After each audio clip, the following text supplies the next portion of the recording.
Maleifua mai Samoa, Maleifua ngalelei au Sitalia le nei tai au fou, tai au manuia New Zealand, ma le malo tele o Amerika, manisi tafa le lalolangi o lo mai moa mai ai, le mamalu o Samoa, tai au manino, le tai au titoa, le tai au matango fie, o le aso lua, ono te sema, lua afe, lua, ma lo le soifua manuia, il mamalu so tato watunuu, i le suisunga i au na tofi le atua i so se fata tapuai mana yo na tau faletua nga whaalualu whaafeiloa i fo i Maleifua mai o le sunga i whaafea ngai ngā mo Samoa o vi ingo le atua le nei tai au fau sunga e sau a Reverend e sau a Sora Viena le ana ma le faletua i a upulasi sunga le toe ina tai o le ekalesia me tatisi Samoa so fatasi Reverend Sione tau leota Pasta visita felavai a mosa malfaltua ia vai tamasoali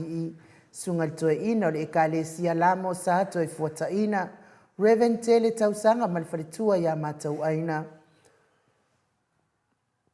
sunga li fafia ngainga ia Reverend fao mumu poleka malfaltua ia natia vai o poleka sunga li toe ina pasta matai amika matai Malefaletua ia Victoria, pasta tau loli malefaletua ia Alieta, pasta ainu umuri anga vi isawa inaya, malefaletua ia Saipeti, pasta sa ngale tuila epa malefaletua ia Fai Upu, pasta faatili matulino Samoa malefaletua, pasta ia Feta, sekani malefaletua ia Susana, Reverend Awatama tafai ono malefaletua ia Katenari, le Metsfo ile so ngā pule mtumua pa iyo ainga matama so ngā pule mtumua i tu au maana atawa ainga litai maleva au fonutia mesere tapo inga so tatou motu mai sai ya sua maleva ifanua fufo ma ai tulangi sa ole masale au mua malau niun sai lua la fio fa atu to fale ula la una mtasi ma upu ya te ole motsa talo fa lava Whawheloa e fo i Maleifua mai o leo mamalo stato malo i Samoa. Fionga tui male li whano vale toa so ala uvile lua male masiofo. Mese le fionga le tai sili. La sunga tui la epa awe lua fatia lofa na ioti ai ono dokta. Sa ilele malia le ngoi malfaltua. Mese utupu mai e ole vaenga whae pui puia i a tau tangata Samoa. Le fionga i profesa Dr. Afualo luanga lau wood sa lele. Male falitua e mese utupu mai o le atunu. Oe olo lango ina le tau tua Samoa. Tapua inga matua i lawa mamaota ma lole ono sai. Ia te o tau matua i ti ngā soifua matua lo whianga i pia ia sa uma. Ia ai amu ia fo i lo tau soifua e whaafua loa i le atua le soifua ia te o tau matua. Tai mo le tapua inga. La tau tapua inga mamalu e umanui ai whaiva matiute. Pe ona fianga ia ile mamalo le atunu fionga ile uso ali le sunga ia tula e pa fai ai mal faltua ia maungamu mes foi talenga ia matamua fa ali amali tausi ia sinta tina matua ia Ailini tipa ropeti good morning Ailini oya orsifi pe foi ile tina ia William Siliva mal faltua ia suenga tina ia Miti Edwards au lele matapula ma lor soifua manuia ia te tina matua o lele Trisle musu maulu lelei. Leota male ainga. Tamama tua ia saipele kome manfaltua ia anufale. Telesia sekolatika good morning Telesia. Sidia la ei o kene manfaltua ia le lovi. Faltua ia sovale male nufualo. Le sunga ia pali itele mwangu tia punaolo tango. Tinamatua ia siliua vaasila good morning siliua. Vaasili ifiti fulisia inu etele ili faasotau. Malfaltua ia matau. Lofi pole patu malfaltua ia Viena. Falitangoa i Farani Swan malfaltua ia Feao Taito. Tina ia Sofia Muipu. Pea fo Manuali ia Sofa tau vau Rivo. Tama ia Pitone. Tau vau Esekia. Ifa pea fo ia le tina ia Sita o lo fea ngai pea. Male tau singa. Male va aia fo i o nai tama matua. Ia le atua. Nia le atua Sita. Ta titi moki siota whapea fo i talenga ia mati malanga o maa. Talenga ia asiata ngai ia male tausi. Lori male ainga. Pupui fatu e lia tau ili ma Filipina tau sini male faltua ia upu. Le tamamatua ia whanaya upo le vavawa ii male faltua ia whaamaluwa ii. Good morning Maria Akia. Pea fo i vaitovi Filemoni male ainga motu e lia. Sunga ia fatia lofa po vi fatia lofa male faltua. Ia se iuli fale ula fatia lofa. Ma lofo i soifua manuia. Fionga vui Nikola Wofo malfaltua ia Moli. Good morning Moli. Fangule alamisa Paula Peng. Solomona pulele alofi. Sunga ia Felice tautolo malfaltua manofo alo. Fionga ia laufili Arona faingafa malfaltua manofo alo. Ia manuia ngaluengo le ne iaso fa manuia fo ile atua i pisinisi. Olo manu usini malfaltua. Fionga ia lilo fotua manu malfaltua ia Baby Fretten. Futi Yohane Mikaele pia fo palepa muripola sioni se loti ese tupuola. Tarenga ia papawali i Paulo Yohane maltausi a Kenese good morning. Pea fo i Livingstone a welua pi wiva Rebecca se lave taituunga. Ma Maria S. Julia Moli. Ma loso i fomanuia lo fionga faltua. Pea fo i fionga ia manu sina Bert Joseph male grupa tamahamo. RJS. Talenga ia moe malo Tanielu Tito malua timu Tito. Pe foi le sunga ia to alima pope ma le fionga ia fai ai noa pope. Good morning Noa.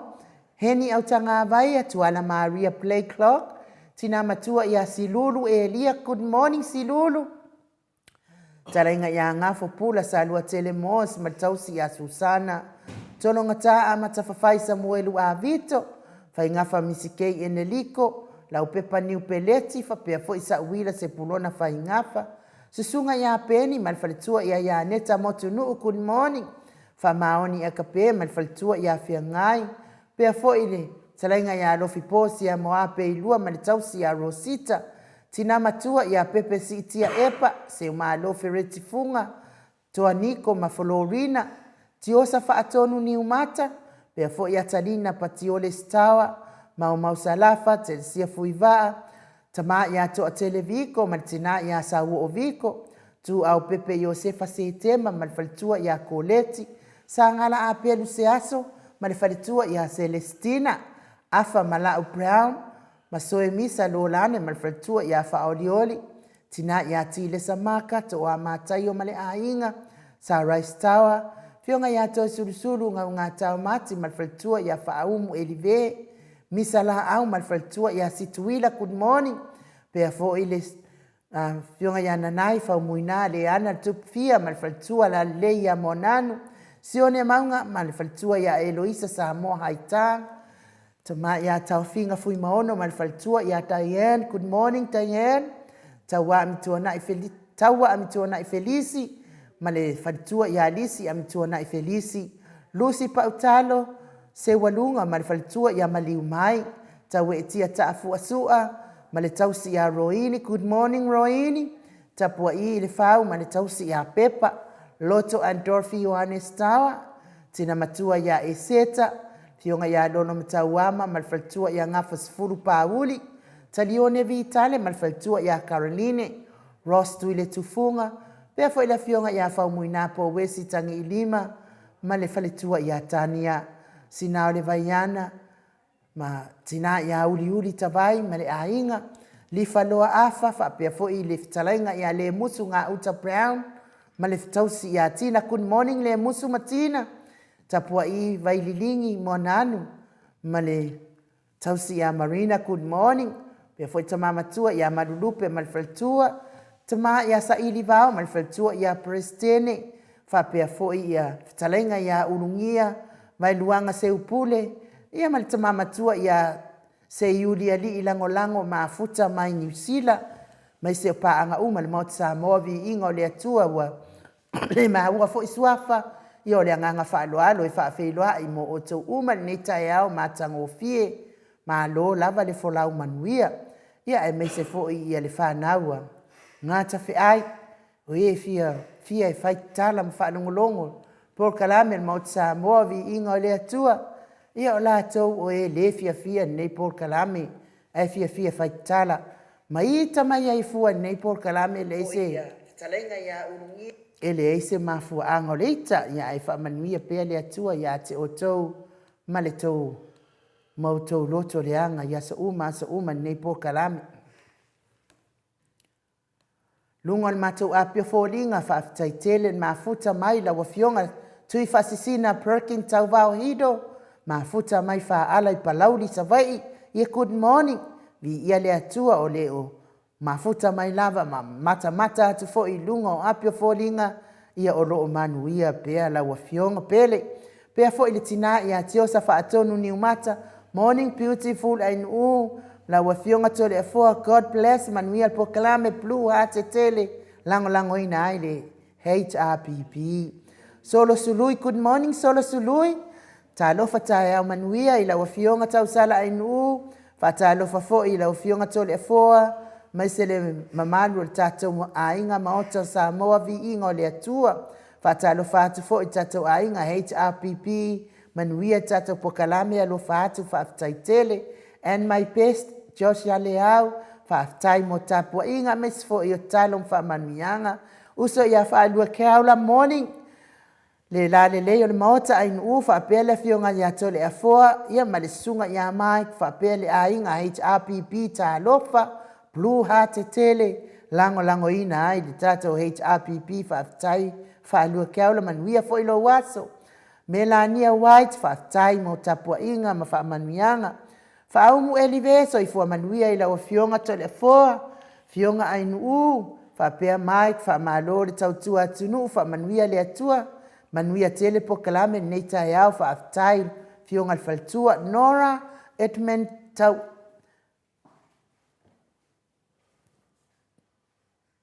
au vea fa filoa im fia ilungo ne fionga malelato po kalame matango fie ile nei yaso i Salt Lake City uta nei ile pa mai ole kiona o kalo fai e ui ina malulu ai o loo faalia le matango fie ma le ami o tono o le anga le lei male manuia o le alofa whaapea o le tātou atua, le alofa mai pea o le tātou atua i le tātou, ia i tātou le whanau, Blue Heart e tele, ia alofa anga mai le HRPP Utah supporters, whaafitai tele lava nora, manuia fo i le au mawai, ia ko anga e pulpulu di afu, mawai le mawhanwhana. Whapea fo i whitalainga i a ngafo pula sa lua tele moas, ma lori so i fua manuia, whaatalo whaatu i pokalame nei tai au, manuia, i lawa fionga i le tapau whaasina tole a fua mal tau sala maut Samoa vi ingo le atua, le fionga i a ilinga noa ainu ma le sunga i a Mike, whaatalo wha i le taita isili, le fionga i a tui le epa, dokta sa ilele, ma lia le ngoi, ma le vaenga wha au whai, HRPP, e me se o paanga ma le maut Samoa vi ingo le atua, manuia le maluta e au tole a fua, ma tawalu manga le pokalame le nei tai au, Blue Heart e tele, whapea fo i le tanga vai o tatou watunuu, lango ai pea le nofo i atunu e ese, ma tilo pea isi o tatou watunuu na whananau mai ai, manuia fo i nei aso i lau talainga, tausi male ai ngā li, talainga ia asiata, kātu i maunga, so i fua manuia lau a fionga tole a fua mal tau sala ia ainu me sele mamalu e au whaafongafonga le pokalame matango fie, maut Samoa vi ingo le atua, ma lo le fo lau manuia, ma lo fo i le langi mama, manuia le aso mal pokalame whaaftaitere lau fitalainga, manuia fo i lo waso, pe live se yuli morning, e manuia lo waso pe live, sina Burton whaaftaitere mo tapua inga, tai mo whaamanuianga, namlau ulu a fua sunu, whaatalo whatau sala ininga noa, pea fo ia tole a fua, sunga le insinia, manuia tau whaivale, mafuta mai o le anganga pa ia, alofa tele atu, whaafitai tele lava namlau ulu, manuia fo ilo waso. Ta lofa whai moa, maana Blue Heart e tele, ia manuia fo ine i aso ta lofa, Angela Masoe, tai au manuia i lau fionga tole a fua, ma atanoa, ma tausala ainu, ma Samoa vi ingo le tua, God bless you all, manuia il pokalame, nei tai au whaapele tali i a Mike, ma futa mai melepone, ia manuia fo ilo waso, Alex Solipo, morning, manuia il tai au, le alofa atu, ia o lua from melepone, manuia le aso Alex, pea fo i Raymond, la loulu tai au manuia, ia te oe le tausala o le mauta ain ufa pea fo i le tapau whaasina tole a foa.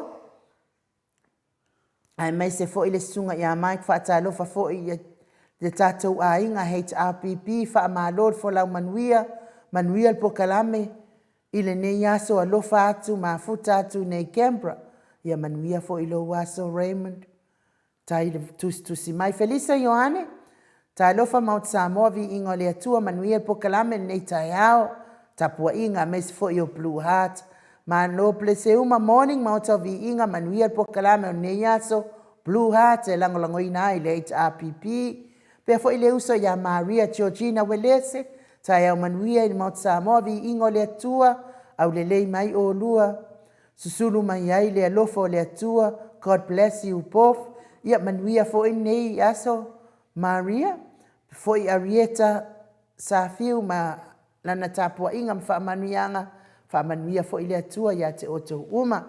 To le fua ia on mato au tustusi na nei tai au, whai on mafuta mai lunga o apio fōringa, nganga whaaloalo e. Le tu ua whaatalo whatu i la wa fionga le tapa au whaasina to le fua, fionga le tu ia ana ave au malanga, tama whaasau le itu ma lo, le fo ina tu ina tu ia iau tonu mai pea, lau fionga o le whaululunga o le ainga sa tunu mafono, ia a o le talainga fo i la ulu o le tau lau niu, talainga tupa i loa, ia a o le president o le ekalesia katoliko Samoa i ruti i nei, a o le autustusi o le puleanga wha katoliko Samoa i ruti i Paramata malole, so i fo manuia tole a foa, malo fo i le usu nei tai au fo.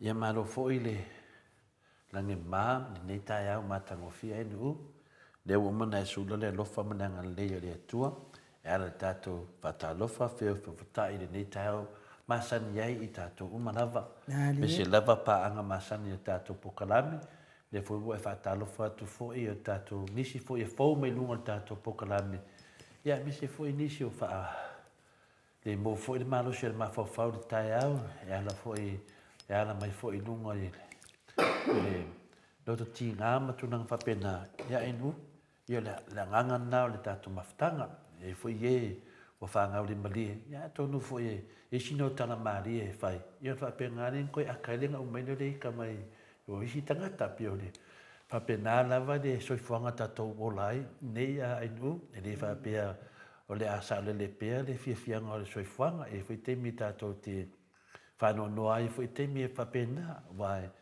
o le e uma whawhengai no me uma lava, o le ata, o le tangi, ia o le fiafia, o le whano noa, ia whapena lava tātou, nisi whano noa le mtanga o le tātou maftanga, ia helo whai uma fo ate o koe whingale, koe fiafia, pia tūlanga na wana ia tātou vai tātou tata noa mpa amalosi au fo, ioe, li fo ia tūlanga le wha amalosi au, ia o tātou uma lava, mana ia tātou whatasi dumo le, tātou tamasidi le langi, ni o la whapenana ato ator tātou loto whi whamangaloha. Nei la tai au enu, ia o tai au sidi tai au nei. O aise amo tai au sidi e nei tai au, ni o tātou, mawapu tātou wanoa tātou te fitu wha e fo i ma tātou usom tu wha fine mese ta mamati na matua. Ia nisi fo i wa, o le au si a mene nei tai au, ia o fufanga manana le tua, e le whainga au si e sesi pe i se tunanga whapena enu, ia tūlanga lava i o tātou soifonga tātou masani lava, ia amia le tua tua tasi, e tū lava tātou tua tele, ia na nganga, ia wha mese le tua, ia inga wha anua noa, wa fu ini tūlanga fu i aipolo tua tafuna ainu, tu se whai maro whatalo whalu ia mai, i nei tua le vai tātou tai au, tai da. Malori sau noto le fo, tātou whio fofta i le lofa, ma le anga leo le tua, ni tai au, mātango fie, tai au le aso ono, le aso solua, aso ono o le ni masina whaai o nei tau sanga, ia o le whaku ala mai whiau. Whawhengai lo of kwa Maleifua mai ia, le fionga ia whiau. O whatalo whawa umana lau, o le tausi ia whiau, ia le whatu a Maleifua mai, tai au manuia i la wafionga le tau sala ai nuu, whatalo whatfo i la fionga i ato le a forma mai, ka ata noa, na whamanuia tele le atua, i ate o lua malpokalame in leita e au, God bless you all, alo whatu, ia ua misi atu lava o lua, whiau, whapea fo i whitalainga i a whaltangoa i le asasa, ia e whamanuia le atua, pea fo i tio lui, i le mafuta mai tio lui, morning Mount Samoa, vi ingo le atua, maana ia mai lua la lanu blue, leita e au fo, ia manuia po kalame va tai cho pe fo ia fai ka makau taulangi Johnson ia fa tai lava mo po kalame matangofia lo fa atu e pe fo ia nati il fionga il faltua ia nati le au pepe Howard good morning Samoa vi ingo le atua lua sa se lua le fionga tapa fasina to le fo le mai Samoa io le fionga tau sala in sunga ia Mike manuia malu taiao manuia telenga luenga o lo fenga iai alo fatele atu mo le HRPP a papa stui the best number 1 ia mana blue heart e tele lango inai le HRPP ia pe esa o le ia le fionga il faltua o the best number 1 wa le e fa alangi atu tatou o le tai city yeah, I also best of all. Well, like ia masisio la ko muanga pastoi. Mano la fionga faltua. Ia manuia fo nei so fa manuia telele atua. Business wa fo tautua ina ni. Malo le tunu e kalesia. Ia me se o ainga manuia fo ile atua le fionga ni. Ile ia le au pepe. Ia ai tole fo. O te tonu o le ua tonu minute o te aile i tu lai fitu. Ia ai o le a mai se vi inga o le atua tātou te ai tatou te le atu na se viiga le atua I. te mana pe faatalofa le matusaga laga lea ua vaavaai atu foʻi ia sulutino e ua ia foʻi ia le fioga ia pena lea manusina pe joseph i luga le Oi, matusaga good morning, Mansina. faapena na faatalofa mai ia lau fioga le tausala nenei taeao matagofie ia me se foʻi ia tatou paaga masani ia e mania so o kauga lau atu pe ai le faatalofa mai le fioga ia pe manusina pe joseph pe mai faatalofa atu tatou pokalame laua fioga tolefoa ma le tausala e nuu suga iā mai paagaʻuga ma lava le tatou pokalame viia le atua manuia le tatou pokalame nei aso faapena foi na faatalofa mai e revelation 14 good morning and talofa faatalofa atu tolefoa ma nuu faapea foi le uso iā mike malo lava le usu malo le tautua faapena foʻi ia na faapea mai faatalofa atu foʻi le fioga le taitaisili lea pe o tulaga na o taʻua le fioga le taitaisili ia ua tatou iloa faatusutusa le tatou taitaʻi ia le faapea faakauga vale sesi o tatou taitaʻi pe talu mai ona faatū e fina le tuleʻepa se mataatia ia mataatia e tatou ia 2 tausaga o vea o ia ma palemia ia i lasi se taitaʻi ua sousou mai i le tulaga lea ia le tali e leai me lena o fea to le taitaʻisili fina le mo se te umi lava ia na o le atua lava e le sisiluga o le atua Le ngata foʻi se taimi umi to le afua a le mesili taua le manuia lautela le tunuu. ia le vigaga le umi le manuia Samoa i le taitaʻiga le fioga Ana leai nei foʻi le finagalo matagofie lea o le suia o taavale ia mai Amerika. Ia na o aiga Samoa e Amerika la ko aiga e faitaavale aonei vaitau ae ua faitaavale uma le malo le atunuu i Samoa ia ona o le suia foʻi o le itua e feoaʻi ai taavale so tatou atunuu viia le atua ane ngata na lopo ma temine wali ka vale Samoa kau ka so fuanga ia me se lava ia temine ia Amerika lava le pi fu mai me uma ni tem ia fa pena fa talo fa mai de tina marolo ia Julia Moli fa talo fa tu tato mal fa alo lava lua fionga telefona mai u sunga ia Mike fa malo lava le sai mo tato pokalame ia fa pe fa talo fa mai pe pi threaten my Hawaii ta aloha e lau fionga tau sala fa pe foi telefona moto sa movi ingo le tua manu ia foi se upu mo le aso fo le li after lava Julia fa talo fa foi pa nga masani tato pokalame ia fa pe foi ia tama ia to lima pope ia fa pe na fa talo fa me le fionga fa tua ia fa inoa talo fa lava lau fionga tapa fasina telefona fa pe foi tau sala tato pokalame no ma lo so fu ma lange ma fa tas me foi le fionga di faltua le moto sa movi ingo le tour su al fa fenga ya sa pulasi mawala ya place money me fu mai Australia good morning to le form tau sala in u su le mike ma le faltua ai mai se le fionga ya ata tanoa ya fa pena foi fa talo fa matina ya fa manwai vi ia le lo fo le tu ni taao ma lo so fu ai lo fionga to le fo sa ia fa pe foi fa talo fa mo sunga ai u ta nani le sunga ya Mike fa le tua ma lo so fu ma le langi ma a fa talo fa meni fa ma mai e ta uma mana ngo to le fo sa ia ai u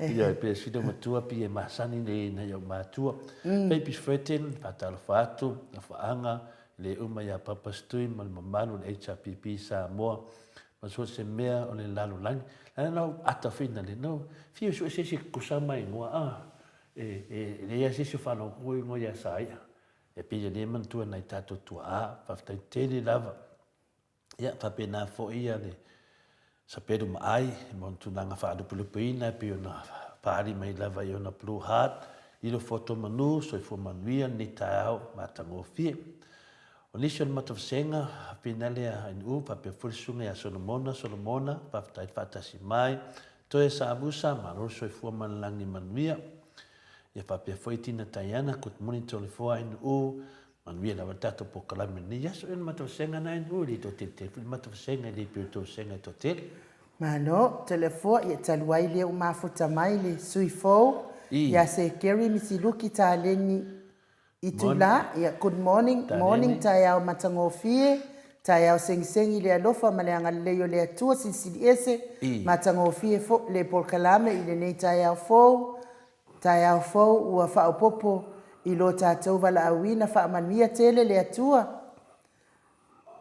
I le polkalame matangofie le nei aso, alu malemana le upu whaamanuia le atua, alofa atu mo o tau uma, God bless, o ia o tapua inga, Blue Heart, lango ina i sato HRPP, whaulu fei, le pou ropati, praise the Lord, amen, ia le atua, ia o tai so ngia, ia whamai tai so ngia, whapea fo i tui whasina, you are the rock.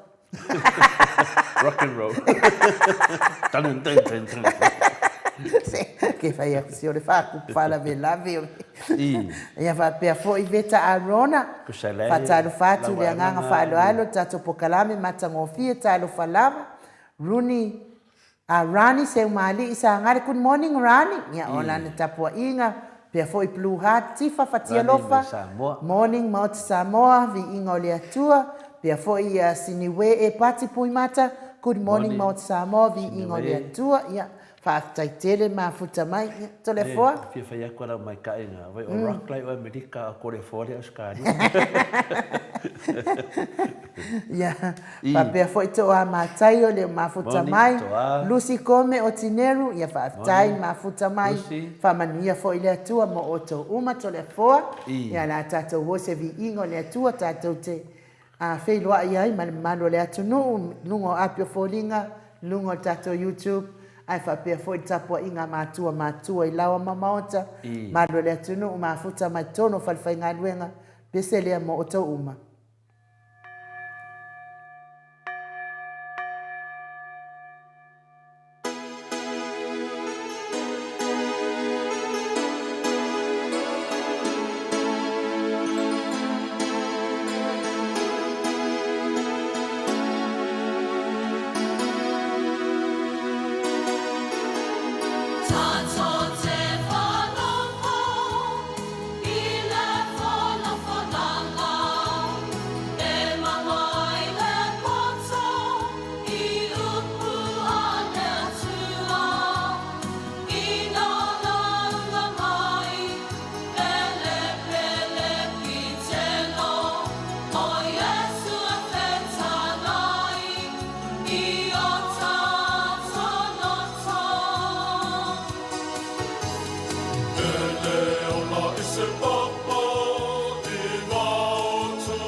Sul matolo minute ua te ainei le tu lai fitu i sini au se talia.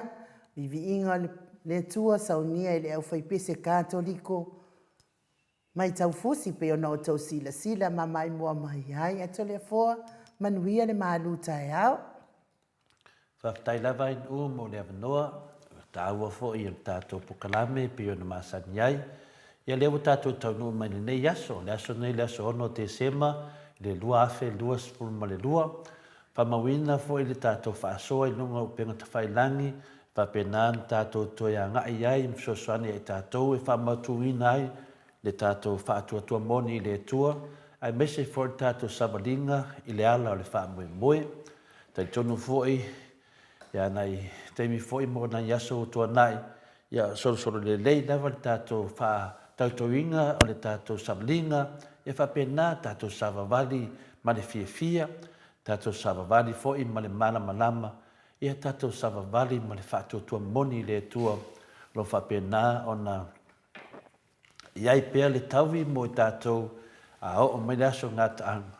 Ia le nā tātou te toi mawhawhau i tua, ia o paulawa leo se oso tātou te o mo tātou o le whai o le whina ngalo a mea tono le tua.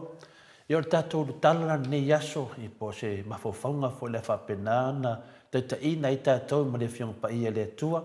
E ala la nā nganga pa ia po le tomtasi pa ia whapena na whatau tai i tātou waso. So soani e foi tātou e tō mānatu i luma, tō mānatu i tua, e mese foi tō whamanino o le tuseifuanga tātou iei nei, ia e whapena lawan tātou whiawhawho taim tātou whiwhaso hai. O le rutala la, whai mai, o le māleia po o le susunuina o so toma ma komolo ona o ala tō wansala. O le tātou rutala na, o le māleia po o le susunuina o so toma ma komolo ona o ala tau wangsala. O le tata tusi whai taula po le tusi e mele whiong pa ia le tua e whapena po se ata ma sa tupu fo i le maitaimi o so koma matamolo. Si e tātou matamata lini yaso. I matamata pe tātou te whai tau, pe tātou te whaasoa, whaatua tua ai le whiong pa ia le tua. Ma neia fo i le ata, whapena lawana tātou tilo iai.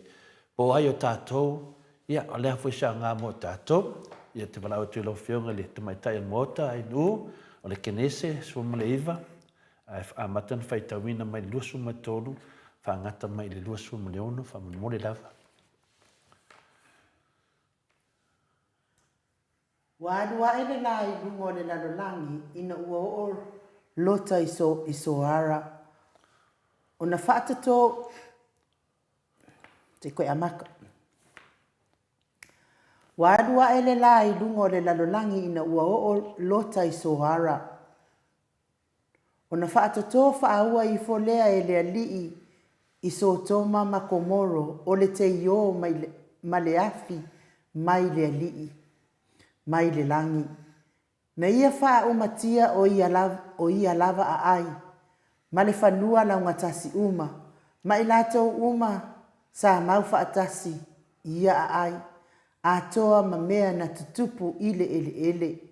Wa te paitua na nā vā sa muri atu ia te ia. O na li ua lea o ia matupua māsima. Ia whamanuia lea tua le whongaina o na whiong pa ia, a whapenana whaafonga na nuu le nei tai au. O le manatu au la, o le nā tula māsani o le tangata, e musu e tau pe whaeloa atu, lona sese. O le tātou manatu au na, o le nā tula māsani o le tangata, e musu e tau pe whaeloa atu, lona sese. Ia, ta māmati nā mātua tupu mai e o le tātou atunuu le paia lasi o Samoa lo alalam papa au i so se mea, so se tafo le nila langi, ai mese lewa le whaafonga anga, pa anga masani le tātou maota Samoa o vi inga o le atua. Ia o te toi whaatalo whaatu. Ma alo lawa soi fua malangi mama. Ia, manatua sa tātou maua se whai unga o le vai aso na te nei i se fia male manuia. E tari tonu foi sa o tō maua se sa pati manuia maua whaamaleina foi o tō whingalo whaanumanga, whaananganga, sa fungainga i sunga i whaafengainga. Nā o te atu na vai aso, ta papena fuina mo tātou le oa whalanganga, tuwha mai o lungo le pule laa, papena tātou whanongongo ai, whanga ai le tātou i tū whalanganga, a miso tātou mawhawhau. I papena tātou tuwha atu isi. Nisi na lātou le moa whamonianga mana sa, ia talatala atu iai, aranga tātou savalinga, ma walau atu iai, whaamanatu e ti iai. Sa whapea ona tātou fia lama whaafifina fwoi tātou, me se fwoi le moto sa movi ingo le tua, ma le tele o ana paanga, i se whaurumanga fwoi po se whaaleanganga ma le launga le whaife au, ia se tasi fwoi o paanga le tātou moto sa movi ingo le tua, na ia matua whama oti, ma whaamanino ina, ma whaawinga ina, ia ma waai le tusi pa ia, po le fionga pa ia le tua le winga moni, o le whātau tonga lea na whaia i lalo le whale ie o le angasala. Maneia foi le whaawinganga, ona ele ai ma se esenga ma le tala i le tamai povi, le tamai povi auro lea na whaia isa la elu, e whai ma whaatusa o le tua. Tātou tata noa ma whaamanino ma tātou whapenan, tātou whitu wha i le tāau, e whaamanino ia matutoi tātou mawhau, ia tātou malama, na le pau lea o le upenga lea tātou, na le whionga pa ia lea tua, mana nā mia tonu, e to tono tātou loto ma tātou mawhau, mai le whionga pa ia lea tua, tātou te tau wale tau whasese, tātou tau wale tau whaleanga, ma tātou tau wale tau a wālea mia tonu lea tua, lalo ne ele, ia po lalo fune ne naro langi, ia a mese fune tātou atunu pele o Samoa. Ia, na ona umalama na whaia le tamai povi aulo lea, pala auloa ma arona, Israelu. O le tau atua le na, aveai doa ina ilunga le nuo ai kopito. O le tau atua le na, pala au na sa vala awai. Israelu e, o le tau atua le nei na veina e o tau nai le nuo ai kopito. O le atala lea tātou te mānatu e pia, ia mausa li le tātou whātuatua, ia mausa li le tātou malanga, e unga i la mea tono le tua tono si o tātou tunu. Aua ne mālo, le tia Apollo mana mai lei. Le vaenga le nā na whātoni nai e fia me, ia Brenda, na te whaatinoina. Boa mai ata te tele i e lua, ma le ata sa tupu i le vai teimi o se la elu. O le whātautonga la i nano le whale i e na alanga i loa Brenda, Samoa e, o tau taitai nei, o le a taitaina o tau le angasala. Tato te tilo la se vaenga le nā, ata sa whai lalo le maunga, ina wala au atu ia. Arona, o mai, o tau atua le nā veina mai o tau mai e sala edu, mai e kupito e sala edu. Mai nei, tu tātou nei, le na fia e ala toi whapena malmena tupu tātou whale ie. Ioi, o Brenda le na whaia whātou tonga, Samoa e, o tau taitai nei, o lea a taitaina o tau le angasala. Ioi, ua tātou loa le angasala, le ua tātou whaupui nai, o le soli whaavai ma le soli tulafongu, langa i le malama nisi. Po lea soli whaavai, po lea soli tulafongu. Ia lea lau wha malama mai e le sunga le whaafenga inga, i se a wala whaingofia, o le angasala. Ia, pila na wala ulole o Brenda whapea Samoa e, o tau taitai nei, o le a taitaina o tau i le angasala. Ia, mana tua fo i Samoa, o lo tele lava tangata fisiri mai le maoto Samoa vi inga le tua, po le a le mea ta o le soli whaavai, ma le soli tu la fono. E le lama le tō tele, o na e mafua lava i minsta wha nguku lua, ma le pepelo le fast na tau tala i le media. La taua i atu le media wha matala i tala se, ma wha se ina le whaupuinga o le soli whaavai, ma le soli tu la fono. La tau te lei soli ina se whaavahe po se tu la fono. E mo musu fo i fia whaalongo i ai. Lea lawa maua le vai fo moni o le soli whaavahe to e soli tu la fono o le angasala. Mana tua le lei, o le angasala. O le malolo tu lai mai nei, le ewa suin mai le soli whaavahe to e soli tu la fono o le angasala, o le malo angasala. Mana tua fo i Samoa le tala ia Eli, na whai lona tali o wheni ma whini aso. Nā fwoi tala sa tātou whetu whae fwoi. A whai e angasala se tasi tangata, i se tasi tangata, e whamasino le li i a te ia. Ai a whai e angasala se tasi le li i, Wai ea se e whai ma puruvanga ia te ia. Lo wha mawina mo mo Samuelu, ono nam tau pe lua, o whai pe lusu ma lima. O lo wha mawina i le tala nā. O le fesili la Samoa, o ai la lea wanga sala i aifia me ma Brenta. Samoa wa soli e fia me ma Brenta le wha vai, wha a pe lava o papa maa o tu la fauna se furu lea na tongi lalo e mose ma nuti lili. O le mea lea nā na whai e fia me ma Brenta, o whea o iei nei Brenta teimi nei. O toi wa ai e sesi o siasa, toi wa ai dungo penga ta whai langi. O ani la ngona o fia me, ma le fast i le mea na lato whai e le tuam Samoa. O ani lato la ngona. Talo whai, le aise puruvanga. Ma ua wha fete ina pea le loto o fia me, wha pe furisunga e la uni whai pule o le fast, ma e e lango ina le fast, e te atu i mea moni.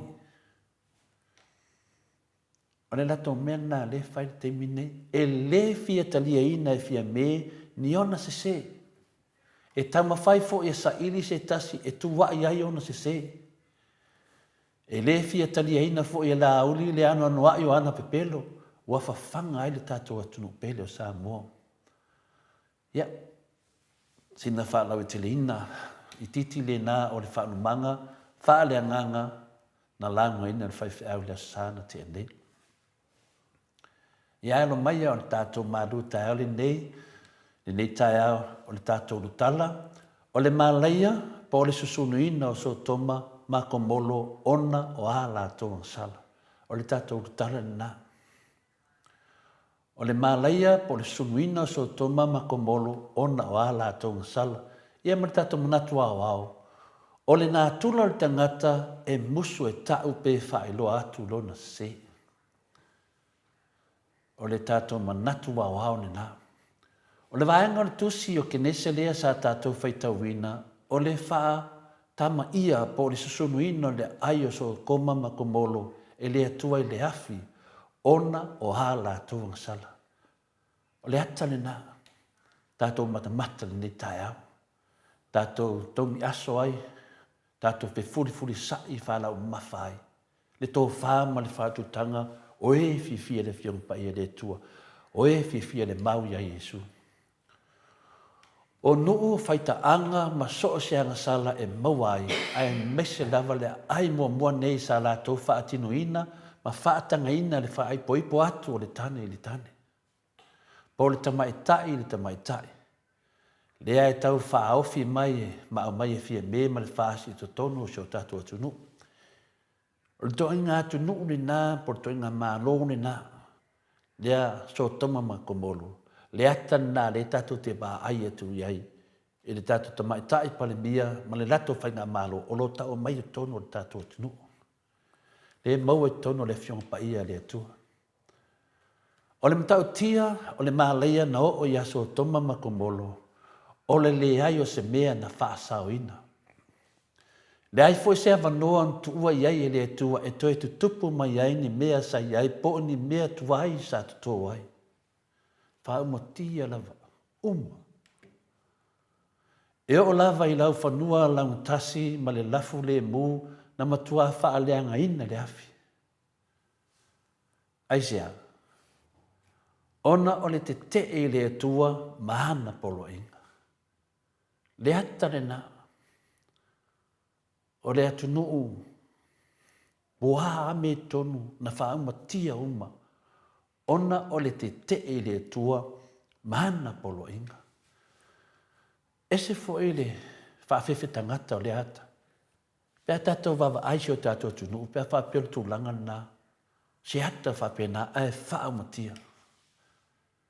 O tangata na matua whaalongo ma la fua i le atua.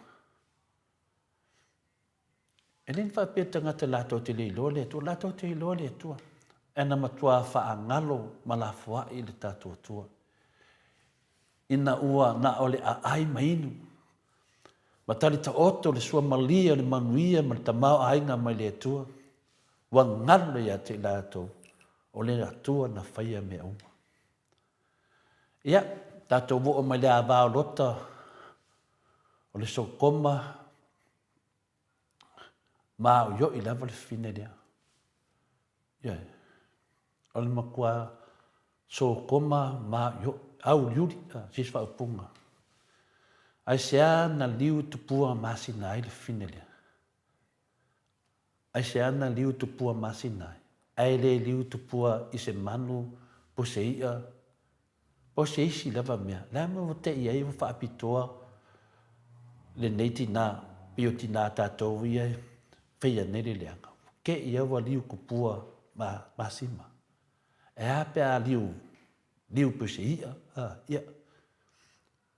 Po se ngaka. Ia po se taika foi.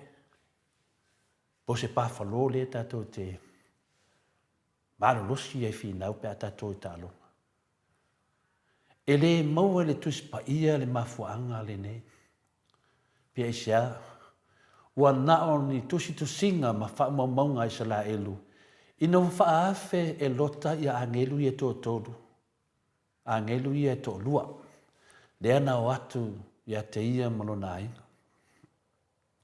Ona whape atu leo lota I lona tō lua. Sei tau awa ne lava ni masima whamalmole. Mo I la ua le teimi.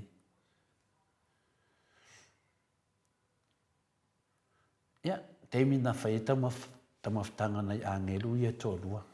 Whai tu lusko inga o lota isiona tō lua. Sei amaya nei masima na pamasima I la tamawhtanga. Ai tali tō lua o lota, e le tali whengai le mea, ma tū maangai masani eiso toma. O anga masani au mai, masima mai isi a inga, po tua oi e whao ngai ni malo, poni tangata siasi isi a inga.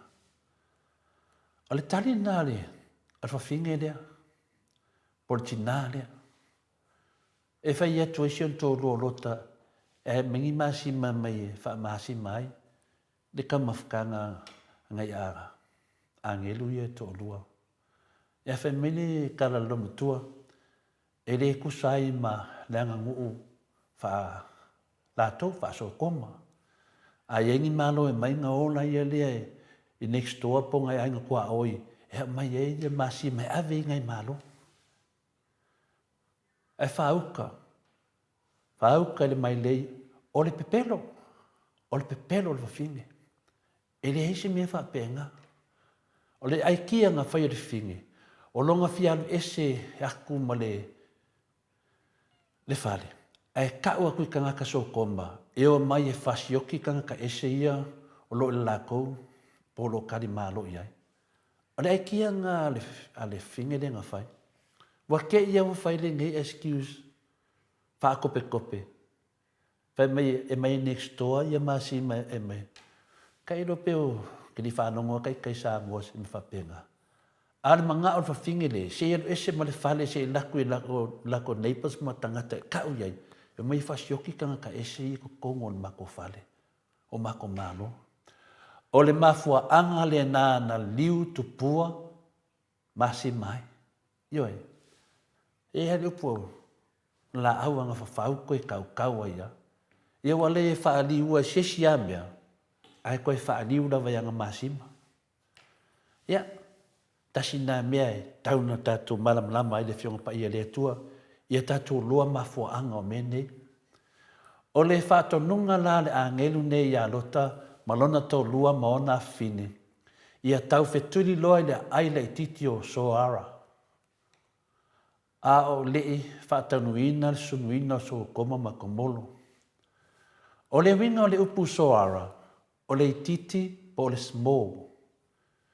Pita iane na le usta ia e le avao lota le whātonunga ma toe tepa I loa I tua. Ona o lona fia mauti noa po o muni atu le la whanau tene to lua. Ile malea, lona fia loa po whaasaoina le whale siona tamaa. O le aonga tāua la mai le to lua o lota mo I tātou umalava. A whaile o te angai le whaolaina oe le tua mai le me tuai sa iai, alu mauti noa loi luma. Ioi, aua lava ni e toe tepa i tua pe e te toe manatu, ma mafau i mea sa e whaia. Wa o lea wa whetala i atu lea tua i atu oe, halu e se loa ma e ma mo e punou i mea o i le lumanai. A whai wa maule la ngona na, alu loa, puna wa i mo le lumanai. O le wala au nā lea tua. Ia, sio tātua tunu pele, ua o a maia le nei tala se i whaatepa ai fia me, ma lauli, ma tuala, ma whaipule le whaas, a toa mai la tau o loo lango ina nei pāti. I le taunu unga o le angasala pe a ho ina matua. O le upu masani, o le pepelo e whanau mai ei le angasala. A ho ina matua le angasala, o na whanau mai leo le oti. Molo o tausi la fia malamlama fia me mlaudi tuala ma le fast. E le whapea a o tau e angasala o na susunu ina ile o Samoa whapea o so toma ma komolo. O le nanonta inga e fia whailo atu ia tu uia tu wamionga leanga ma angasala na e whai. To e foi umatu lava ia te o tau mea na e to te whaia. O upo alofa e tu sao atu lava. E se sunuina o tau e a o tau pepelo. O le fia tawi ma le fia tawi masui. Ma le loto ele elea. E susunuina o tau i le tau le aro lofa. Ma le wha tau tala i mea tō tino tangata lau tele lo i lalo le waainga le malo. E susunuina o tau e a o tau whamsinonga pio pio. Ma le lea mi o tonu. O le nei wo le lei. Le lua tau sanga e au noa ma se mea lei o waaia mai i le tō whainga malo. Mea mauti no le nā. Nā o mea leanga lava, aisea, a wāfoi a mata lava i se mea leanga e uma e lava nā o mea leanga lava. Ua whātete leina le leanga. Se i te ngai foi la i le sui palemia i a tuala te vanga i o sefo Bonifacio. A whaina ia whaia se soli tu la fono mua whapea. Ia o lea fo ia toe whaia fo. Ine nei lava sui palemia, o lana mea fo lea na whai mua na whaasalai. A lea fo ua toe whaia fo.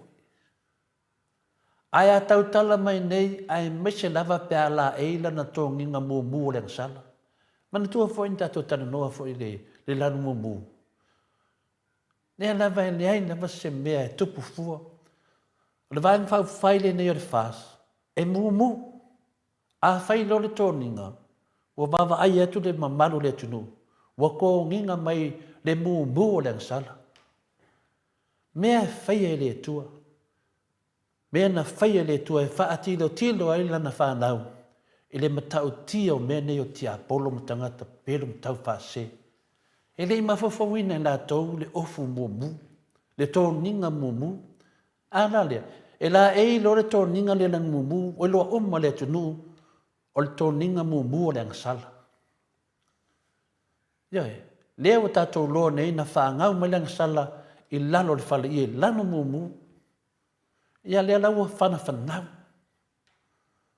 O le matua ami o tonu lava. Tangata ia. Fe le tau pelo ma le tau whaase. A mea na whai e le tua. Ia o lan tātou te pole. Tātou a ngai pia ma tātou mata iata. Whaatepa e le tua tātou so koma ma komolo le atunu pole nuu anga sala. Le lai au mai rau vanga lea. A mata mai a lato ofu langu mumu.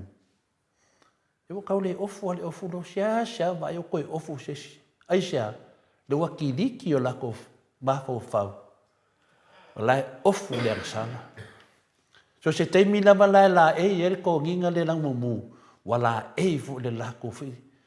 Avang kau o le angsala. Fia me se na o le wha luma lava. Ma le matangar tō mele whai le atunu. Wo tō fia wha whanau le angsala mai lalo le whali. ua whangau le ngasala. Le tato te loa, ama tua le ngasala, ua whangau malioti. Yo ala me eu tupune, tō tele, ua mani liu ko viki, na vato le whainga malo, angsala fia me. O le mele na na o ya so toma ma ko molo, ua sua malie le angsala, wa le fiu tangata e whai le angsala. Ma toa fia tangata e whai le angsala. A le mea au pito sili na whainga tai nei tangata, o le fia talia ina o mea se mangasala o lātou whaia. O a lātou pepelo ma lātou pulfolanga tau whāle ole le atunu. O a lātou tau pulpulenga leanga o whaia le pālota. O lo lātou le fia whālongo i lo lātou soli whāwae to e soli tu la fono. Ai a tato tala mai nei tangata nei ili tu la fono, ma lea tu la fono, ma lea tu la fono. Whai mai ia ola li tu la fono. Oka se whangongoa. O le matua pepele lava o tangata o le nei whai ngā mālo, e seulo mua lava i taitai. I le lato taitai ia fia me ma le sunga ia lauri. O a lātou angsala o lātou whae ma wha tie i lunga o isi tangata. O nei tangata o matua wha aulu ma lo lava. O tangata wha tau tala i mea tō tino matupe le mālo. E fia tele e tau sami le afu malini o tangata whainga renga le mālo. Le susunga ia lauli, olo le tinu, tuala, o le afu o le mea o ona. Le nato te ola ai. E to te ola wha seva loa ina. Ma ai o tau i le ona. Le nai o nai, tuala te vanga, Iosefo Bonifasio. Wana le lopo o fea le lei a o fea le matanga. Olo wa ai e le loa tau tala a wā ua wha ngungu wina. Ma wha mativa ina i ma whauwhaunga le lei. Ma ua e matua mauti noa lava lo wha tau waa. I le ino tangata talun e toi wha fo i tato wā lele. Ioi. Sia toi wa ai atu ia olo toi oso mai lunga. O sia to ve atu aisia wa ngu wa fa makiva inga i mafaufaunga. Talu ai le pressure to tangata le ingo i tangata i lana mea wa toi fa fo i el tato valele. Wa tele le safa o le atunu. O lo matua fia lava i ai fia me leanga o lo ta'u ai le ngō tu le ma le HRPP. Tai nane a le soafa le fionga te sile tu le epa ma le vaenga whai o le HRPP. Wa whai e ne whai unga whapea. A le wa sawhai si o tātou atunu.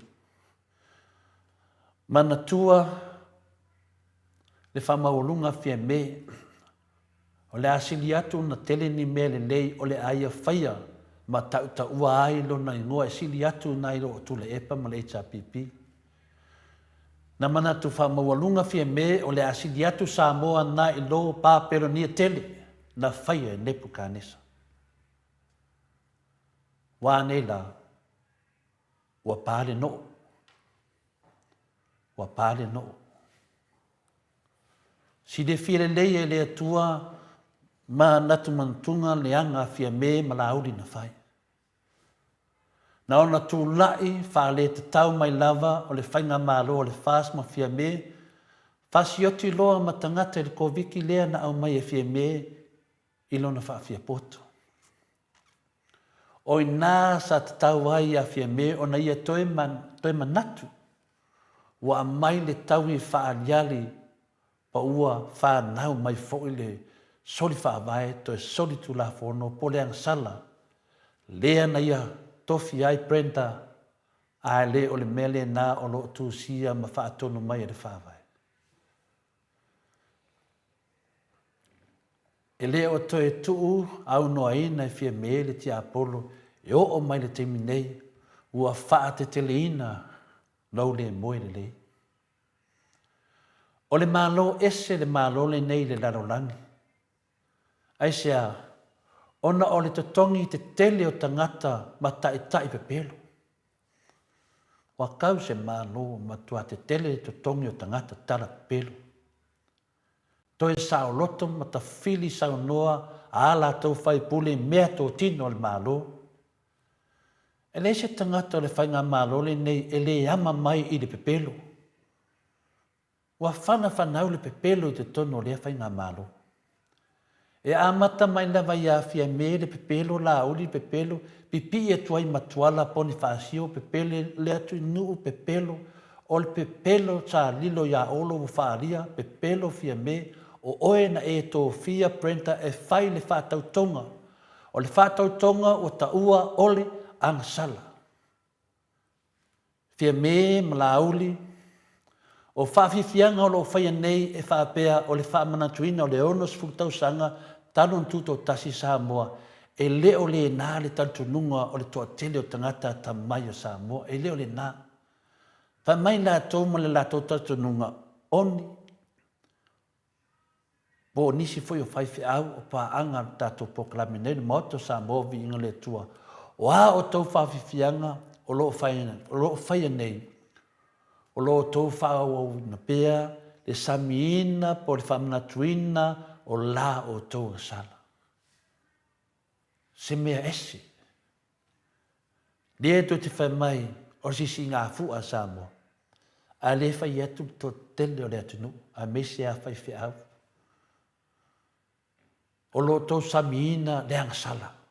So se teimi lava to te whai ai le samiinga o le onos fulu tau sanga. Leo mato whai atu. Lea to te celebrate pea le angsala. Po o tau manu malo mai lalo le whale ie. O lona winga, o lo o tau fofoina pēa ma whanau le angsala i lea sa o tau whai lalo le whale ie.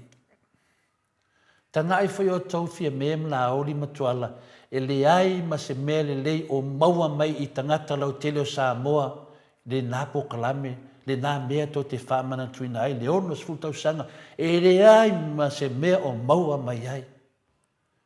Na le tau fie whamanatu le whainga malo le angsala. Ia le angsala le tātou atunu o mai le tele o ne tau sanga. Ioi, sa tau ma whai mai lava le tātou atunu. Sa iai fo inai besibesinga. Ai matua ese al mele wa tupu mai. Wa tau o celebrate le angsala. Ai wha upu lunga le ono spultau sanga. O le se mea o maua mai le singa fua nei. E le ai ma se mea o maua mai i tangata lau tele. E le o pa u o le tau o soifuanga. Nā le a kili enga kau kā le soifuanga. Ona le a, o le saminga lava le tupua le aulo. Le atua aulo le ana whai e isala elu, i lalo le maunga. Le awa whai o tau lalo le whale ie. Le a to te sisifa ama fia. Tā lofa, wanao ni fua e tasisi ai le matala. Ma whainga pio e sa ili ai a o tau se leni, ma o tau whaoa mai ai le a lofa o mea o nei tangata manu. Wa ato watu se kasisi fua, olo langi mea lofa e mai nei ngu, ka lo whai. Ai kau kāsu fuanga. Wanao le whaateleina o le vevesi, whaateleina le whaita ngai, ma le fe vai hai no mai tu malo ona o tau ma o tau fai pule i le tau ai a fuai fai unga o isi tu malo wo tau va ai la i le fan nau mai ma le fa to teleina le sala lea na fai ai lalo le fale e fia me ua palasi matanga sa tiu ma lau vaenga i le famsnonga mawalunga mana tuare na mea wa palasi mai sa tiu lana vaenga.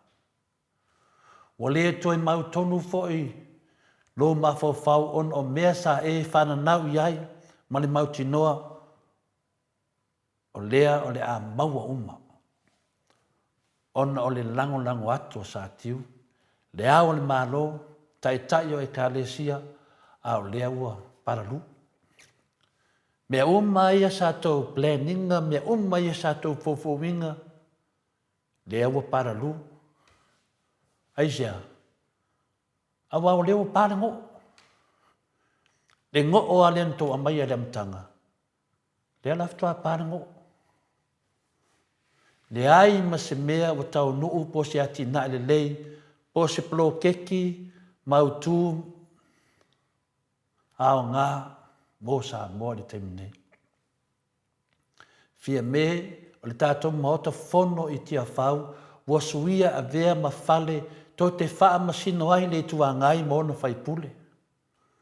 Ua le a vea ma maota fono, ma fale lufi lufi ai, ma whaasa fu ai le alofa le tua i le atunua. Ai ua whai ma whale e whātau nu ai le fia tau i masui. Pe a whai e le i o e ina mea tonu, ma mea tau te mana o e whai. O tau mana na o foi e tutuli whai pule o le HRPP, ma whaasala. Ina ia tu i titi ai whai pule le maota, ina ia mauai o tau le lua vai tolu o whai pule. E whātau nu ai a o tau ngasala.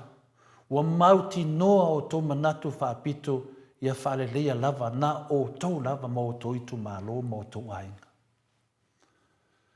Fia me, ia e manatua le nei mea, e leo se mei titi ma le whātau wa e lea tua, le whātau tonga lea na whātau nuina ina ia whaia i lalo le whale ia, e le se mei titi. Se mei te le sila whanga lea tua. O le mea lea, o le mea tonu lava le na e taua o le fia pale mia. O le lava o le ono sai, ma le pule tutu. O le mātu ia, ma le matautia fia me o le angasala, lea na e whātau tōne ai o tau whai pule ma lausunga. Ma tua ofo lava le loto i lau le fefe. O matua salafa le lei lau pō i fōringa o le atua. Ka lo whai i le atua.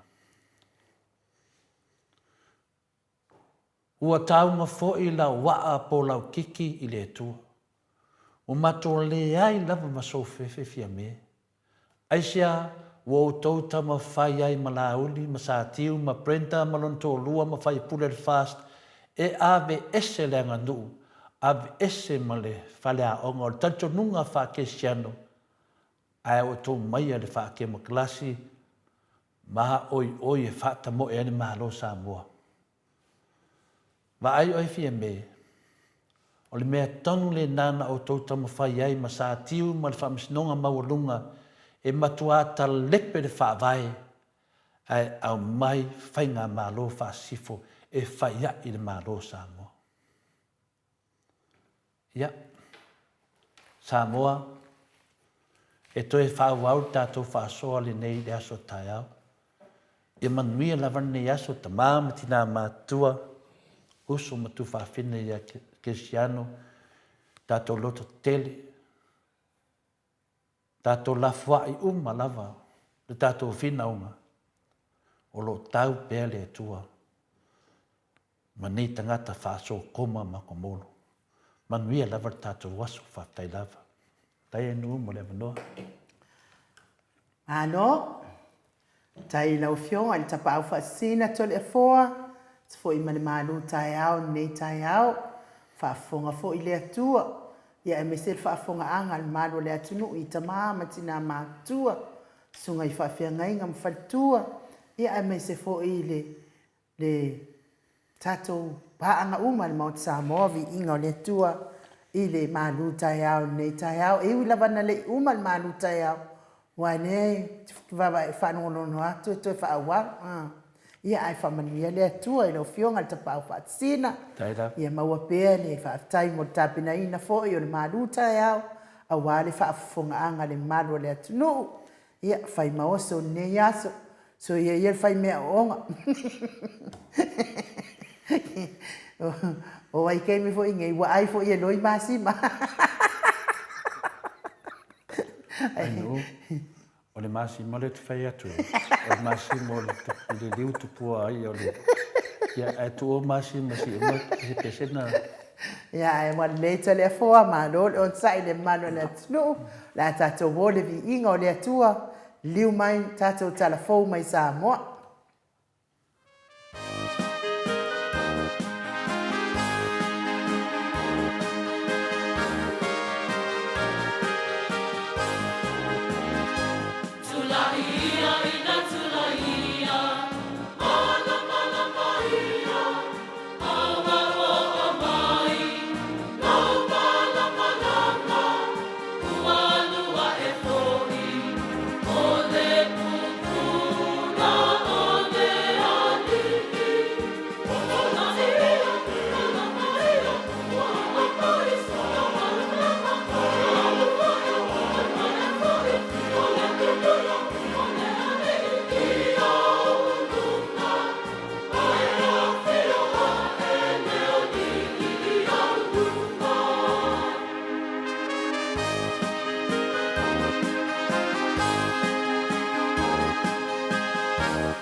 Toi 5 minute ona tale o le itu lai valu sini au se talia.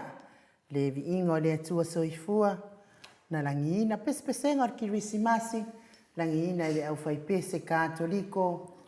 Mai tau fusi pe ona o tau sila ma mai moa mai ai. Ia, telefonu ma wata no. Le ai kakangi make le fongi lo. Ia, taluai o le ai so ta yatu tato fatatapia se so ta mai fionga i le ata noa te sa. Ia e vai ne ia vanoa e mori atu ai fo ia lo faanga. Fa manuianga fo i sunga i fa fianga ingo le kalisia. AOG le tu palangi tu sa fo i male. E lato o e olo au mau ma lala papa au i Australia nei i sili nei. Ia me so e ta fo la langi ro fa fonga mai ele malo le tunu. Ia sunga fo i fa fianga inga mana yo lato faltua man walunga le kalisia.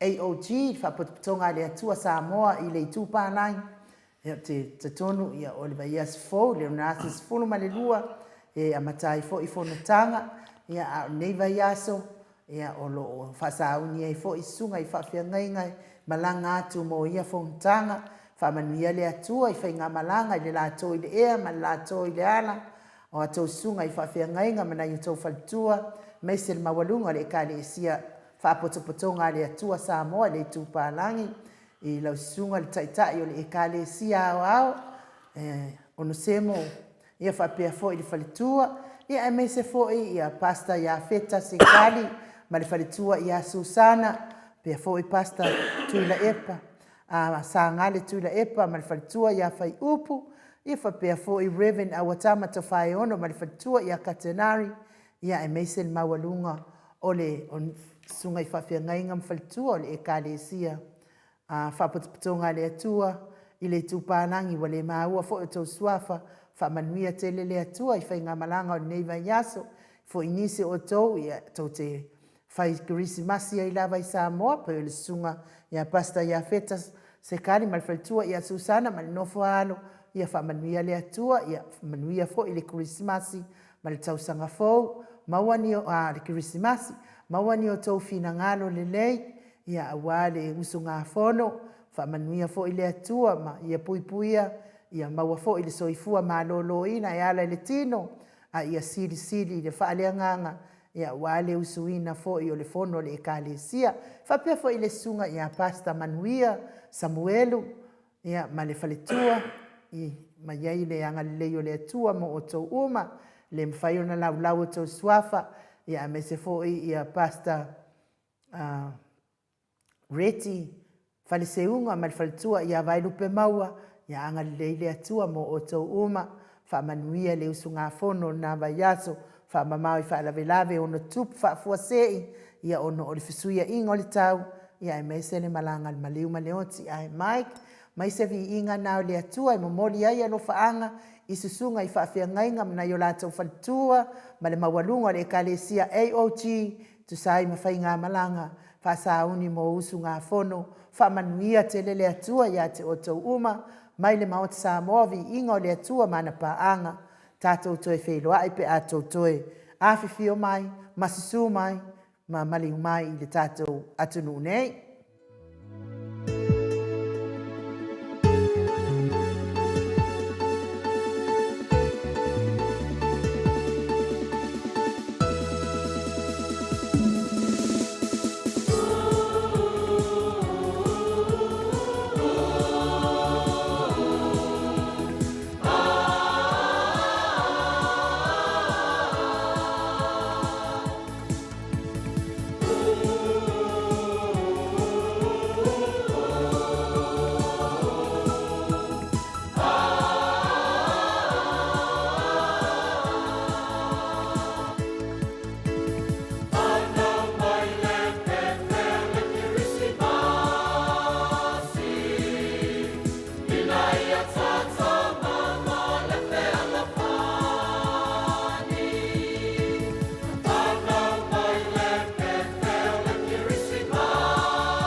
pese ngor kirisimasi vi inga o le atua saunia i le au fai pese katoliko mai muri vai to ai sa fata pe o noto sila ma mai mua mai ai mo le atua ia lo faanga i sunga i whawhiangainga o le AOG le tupalangi ia tu sa fo i mausunga fono ia ai mai se lama i whawhiangainga mo Samoa vi inga o le atua lau susunga sa ngala tuila epa malfaltua ia fai upu whapea foi ia le sunga ia awatama Raven awatama malfaltua ia centenary ia whapea foi le sunga ia feta sekali malfaltua ia Susana paanga Mount Samoa whawhiangainga Mount Samoa vi inga le atua whamanuia tele le atua ia te otou misia tu foi otou tatou toi wheiloa i foi tatou pokalame ia pe alofangia le atua toi taliu mai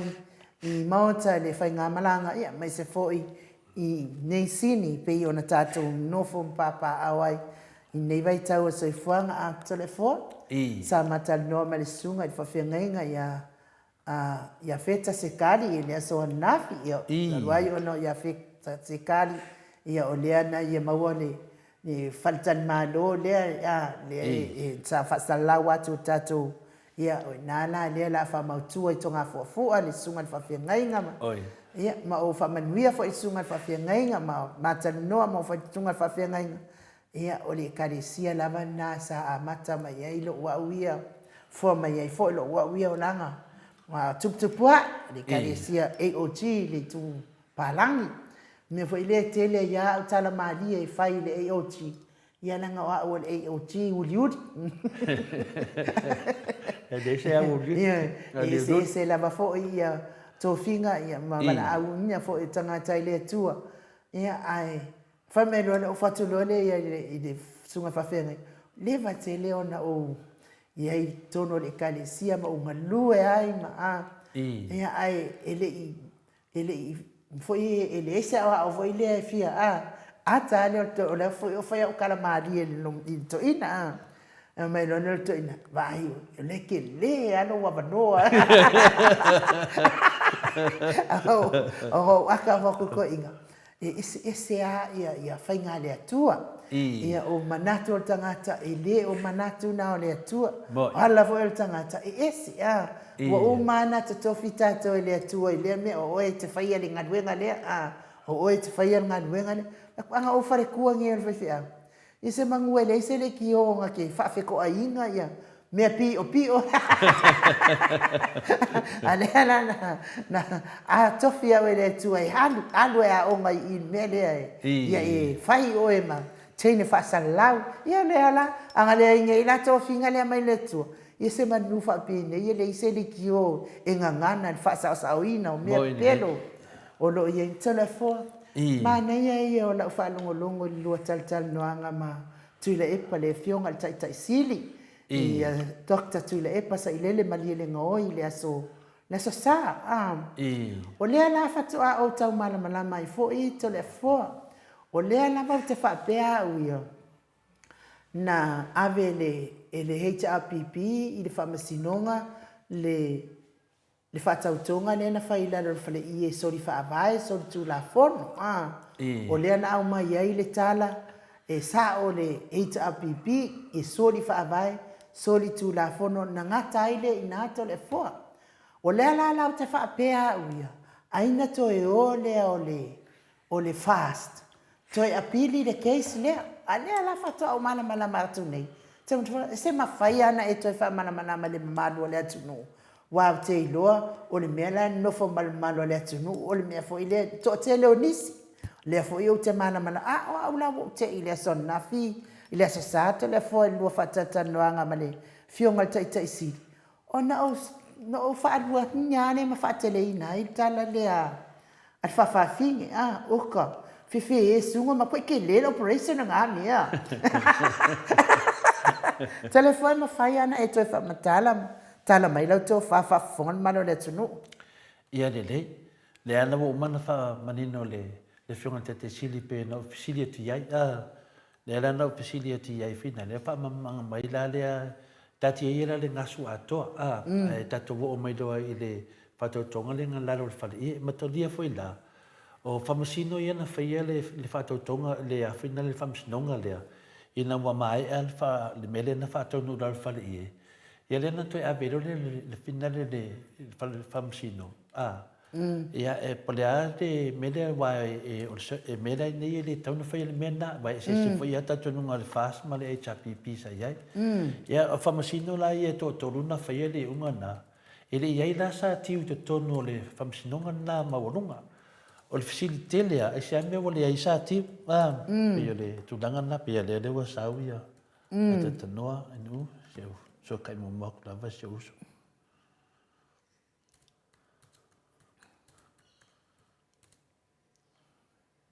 O sai me lava le malo le tanu.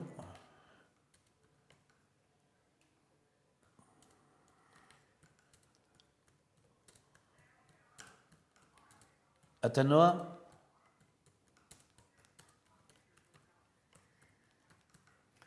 Ia malo on sai me le malo le tatou atunu o le ua mafuta mai le tatou ata noa te sa kraite.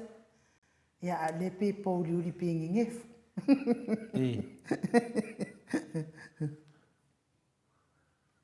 Talo fa ata noa?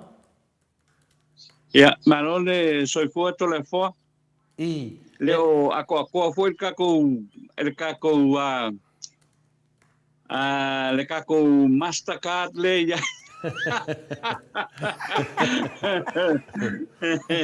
La tata wole aftusi pe te vidi atu?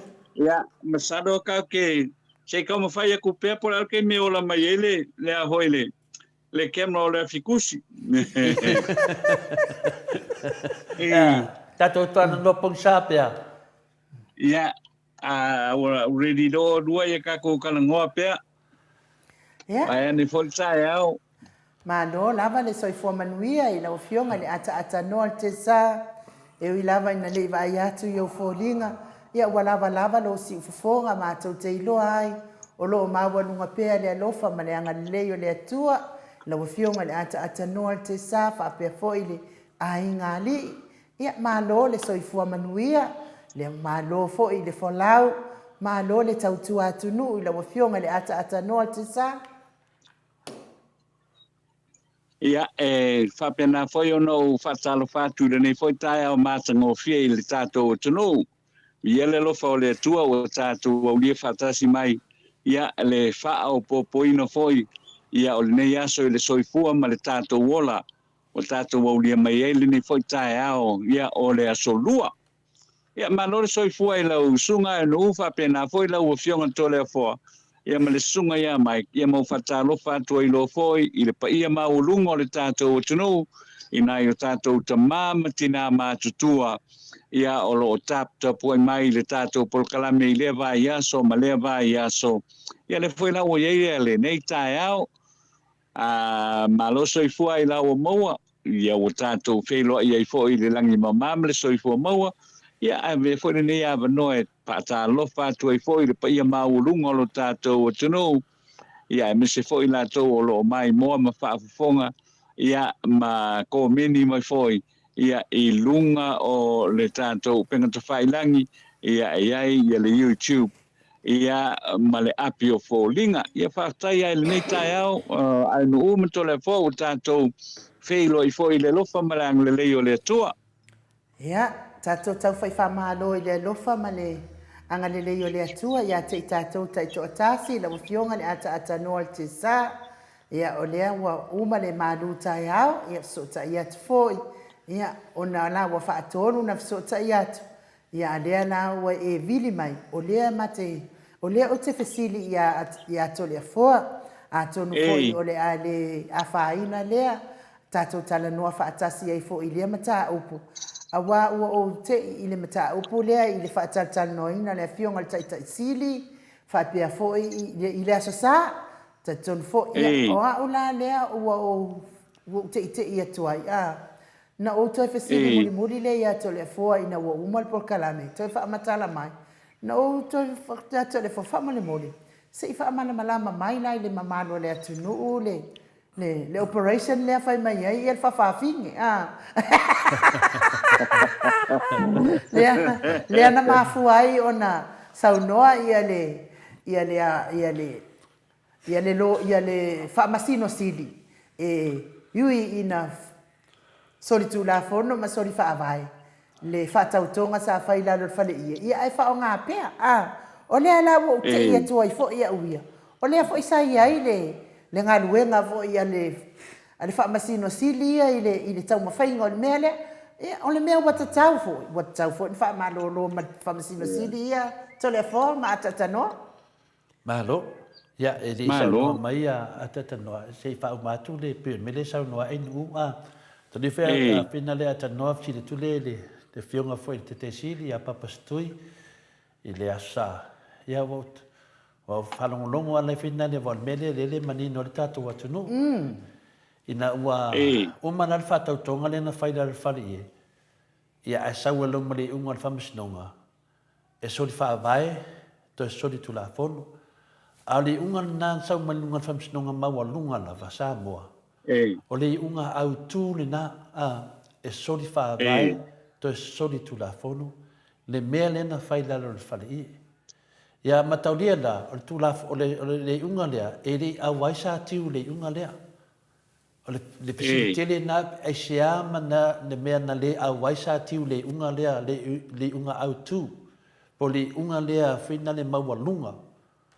O i le unga lea whaavae mai ai, pero i le unga lea, i a mausalido le unga lea. Ia na folo e lo lea le, o whamisinonga umai le unga lea.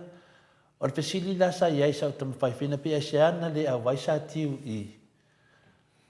Ia, tato te le loa la tali, a lo te loa le tali. O na lai loa e sa tiu. E iai le unga e mawhai na sao la wahanga lea.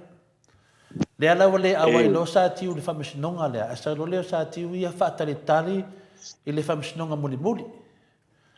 Mana tua la whina lea a tanoa na ofisili le whionga te sili. Sa le te taula na apili la tau I le unga lea. So te whaavae so le tūra whongo. O ngā laua nofo mai ei sa tiu. Ia, a le whai mai tali le whionga te sili. Lea mato te mawhau e pia. Mawhau e pia. Lea la na whamatala le whionga te sili. Le sau o le whionga le awhina o le sa tiu.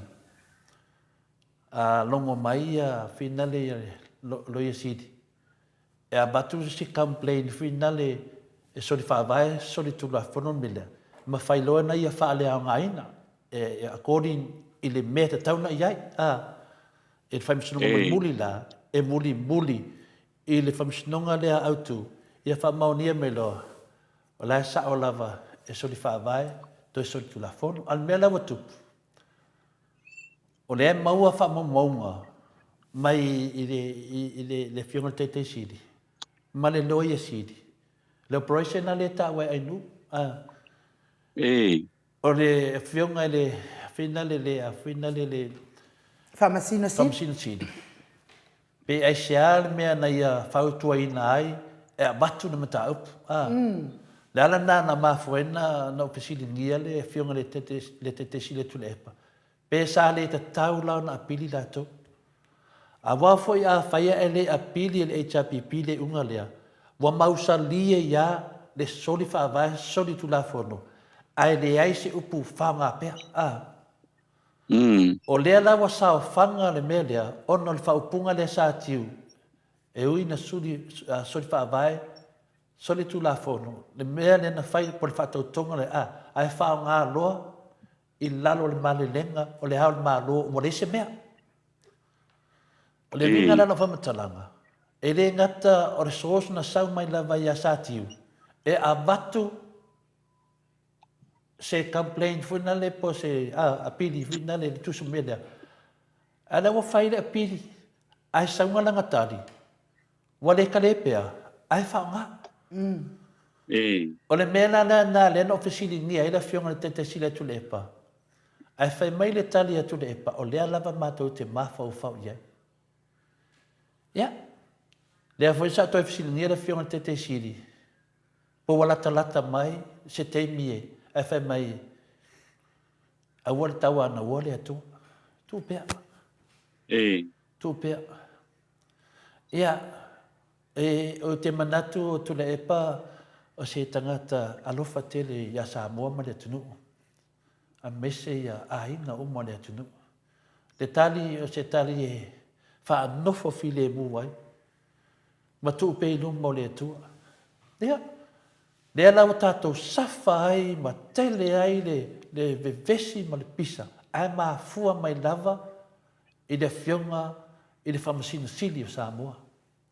Ia, le ala na tu lai mai loa. Le ala o whaake ai loa si loia sili wa tasi na mo le mau. Anga mawhai mange ia whaake a le fionga kai sili pa ngi o whaake.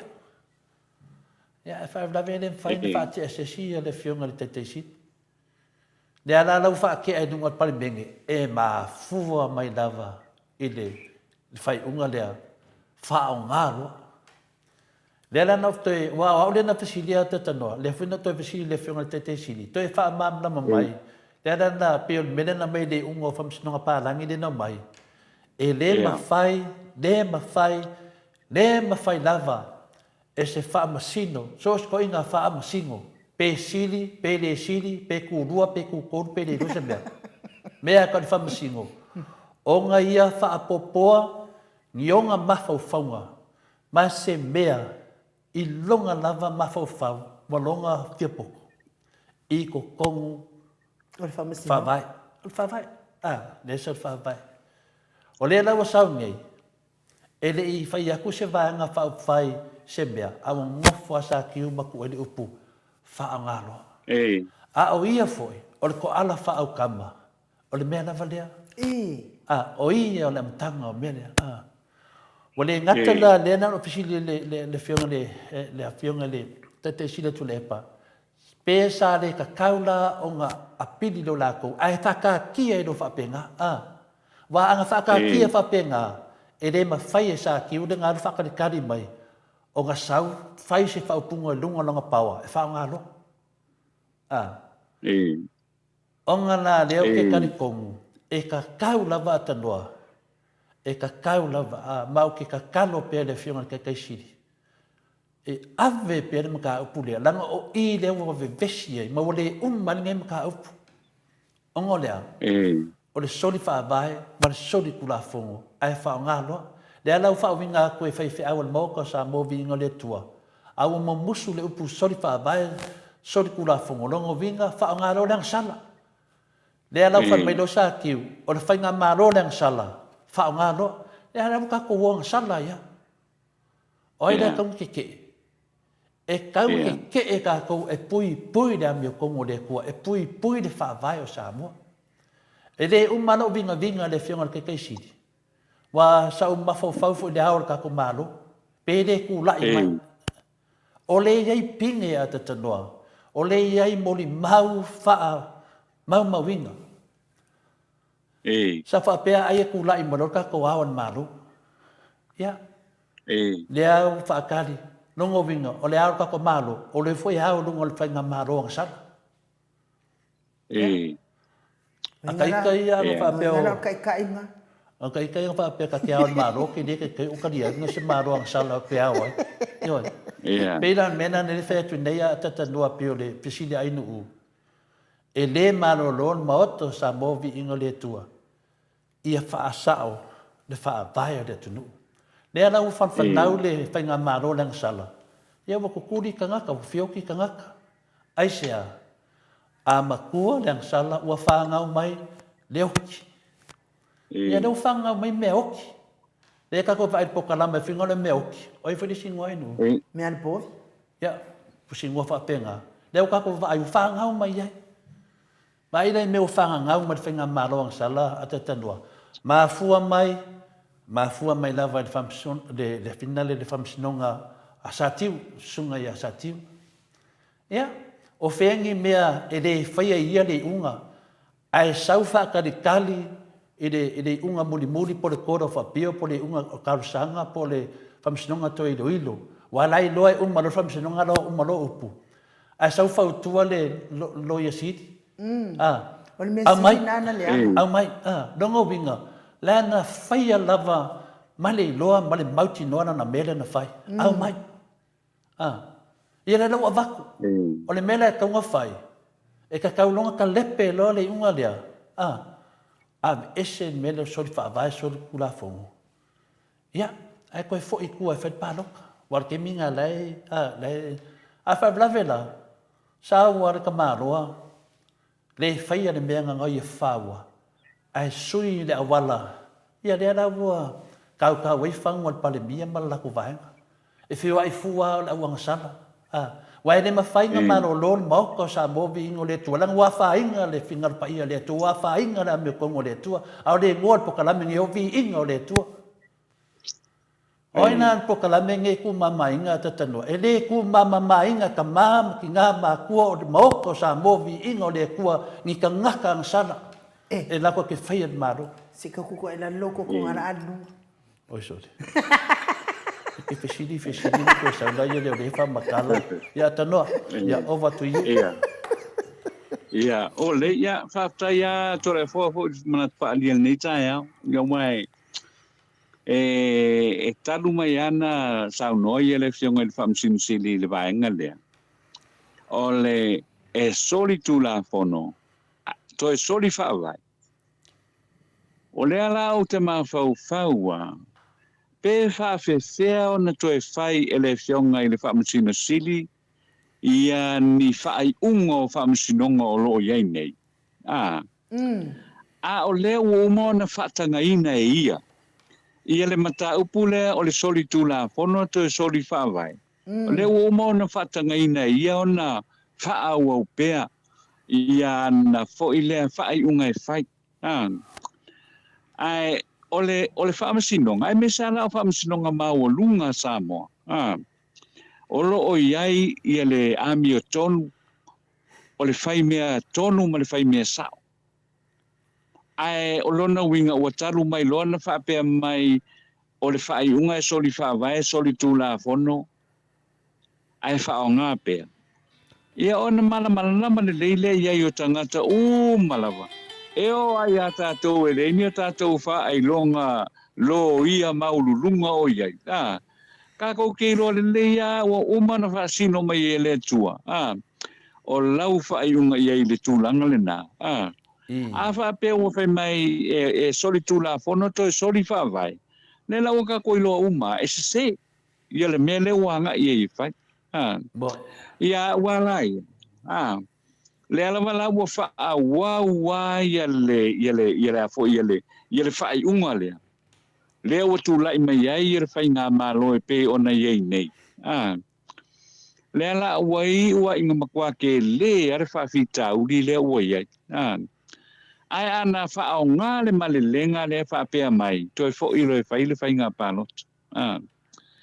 Ia no manatu ai le wha pea. E whawhewhea fo i la ia le to te ono se fulu ma le 5% o tangata pālota o le tātou o tunu. O tangata pālota e lango ina le vaenga whaapu whai le HRPP. Tolu se fulu mo le 2%. E lango ina le vaenga ale whaapu whai ale whaas. Whaatua i le tua Samoa, otas. Leo olo tūla i mai nei. Ona tātou manatu ale iai tātou i loa le iai. Te le ale whale tonu leo lo tūla i mai. Ai sa tau ona iai sa toa o le tātou o tonu tole fua tūla i ma whapea. Se a lii whai pule, po i la tō lo i tutonu le whai ngā malo, po i la tō lo le vāngo whapu whai le HRPP, na tau na tūla i whapea mai. Soli tūla whono le tātou mea lea ua iai. Regardless, o le whaai unga le whaamasimusiri. Ai ta tau ona whaapea mai. E soli tūla whono. Le ua mauti no alawe soli tūla whono, to e soli whaavai le whainga lea na whai. A le ua whaao ngā pea. So, e whaafewhea o na tātou soi fua maola. E se whaai unga whaapea. Ua whaapea mai. E soli whaavai, soli tūla whono, e whaao ngā pea. Ua makuanu e se a tātou ma le whaavai o le tātou o tunu e whaavai ia le tātou, ia le whaavai i le atua, ia Samoa. Le foi e lo e ngoa ai ia le vaenga whaupu whai le whaatua tua i le atua Samoa otas. ai ma kwa yo wofo lava mo le tali le o ma fo ele ai se toa o ia ton e tu lai e fa sa o le vaenga le a tolefo ia pe ona esa no le o umana ona facilitali fo ia le ale sunga fo ia tu le pa o lo ma fo pe ia o lo ma fo pe ia ai langa o te fa lua tu ile le lo fina ngalo tolefo pe ona fa dia tai o le nei o lesi o a fo ile stangata e lango ina ia le mata o pule nei ele ngata o tatou solia ia le polo inga le tua aua e te pepelo wa nga le fa nga mai me o le a foi sori fa vai e pepelo lo ia o sori fa vai o nga le fa na mai ia le mele ala fa me le fa yunga sori fa vai sori tu la fono ia pe ona sa no te fo e maka mai lava la te milana e o mai ai le so ia o lo tanto a fai ma lopea ia ma le sori fa vai ma le sori tu la fono o le ala manata to te moli mawina lava me o lo tu lai mai lo tanto moli mawina lava me o lo tu lai mai te milana ia tanto te le mana na ho le ola tanto fa nau I le vaenga va pe sori fa vai sori tu la fono Mo ina le. a le foi esa no pe lava ia le vaenga fa upu fai ele fa e ole a fionga le pare mia o le tlato loia fai mai o le malo o le fatu tu ile tu Samoa tasi e ola I lalo le tu la fono ola the rule of law mai ola le tu la fono ola na me le tu pune le ka ke le ola tu la fono Mo ina le. lo no winga te tau na fa sa o le melena ave ese fa punga na uni to ta wa mai rule of law o la ile ta to no ta to nga I mo e fa sa o le melea ina ia mafai ai ona ta to e fo ia tu I le ola I le tu la fono po le rule of law e tanto e le ta ona pepese ai ma vivilu ai le vaenga le ai ka ko le fai le me sa o te tau na fai o le me fina ngalo ia le tua o le me le o le tato wola I le tu la fono ai le nga o le ka mai ai le ola ia nga kiri ai le nga fa pe il tato malo o mai la vai le nei tem o mai la vai ile nei tem ia pe sa o fa man o sa fa o popo na ia to le fo tu sana sa no tato mata o pulena wa mata fo tato talo no ngai tai o nei Malo. Ia o te loa pe o le ta puna ata tanua. O te loa le wo mana tali mai le fionga te silia tu le epa me se foi le chapipi fa pea. E pau la vangoe koe fa sa o le melea o le toe foi atu le chapipi ton. Ia le wo mana tali ai natali o lo fa pe na no valvalusia pe a o le finangalo le fionga te sili. O le whingatā le moto sa movi ingo le tua. Onai, so se mea la vai fai ata tanoa, o le ia se mea fai. A le nganga whina le moto sa movi ingo le tua. O le puia o vi ingo le tua, ma mea dami o tono le tua.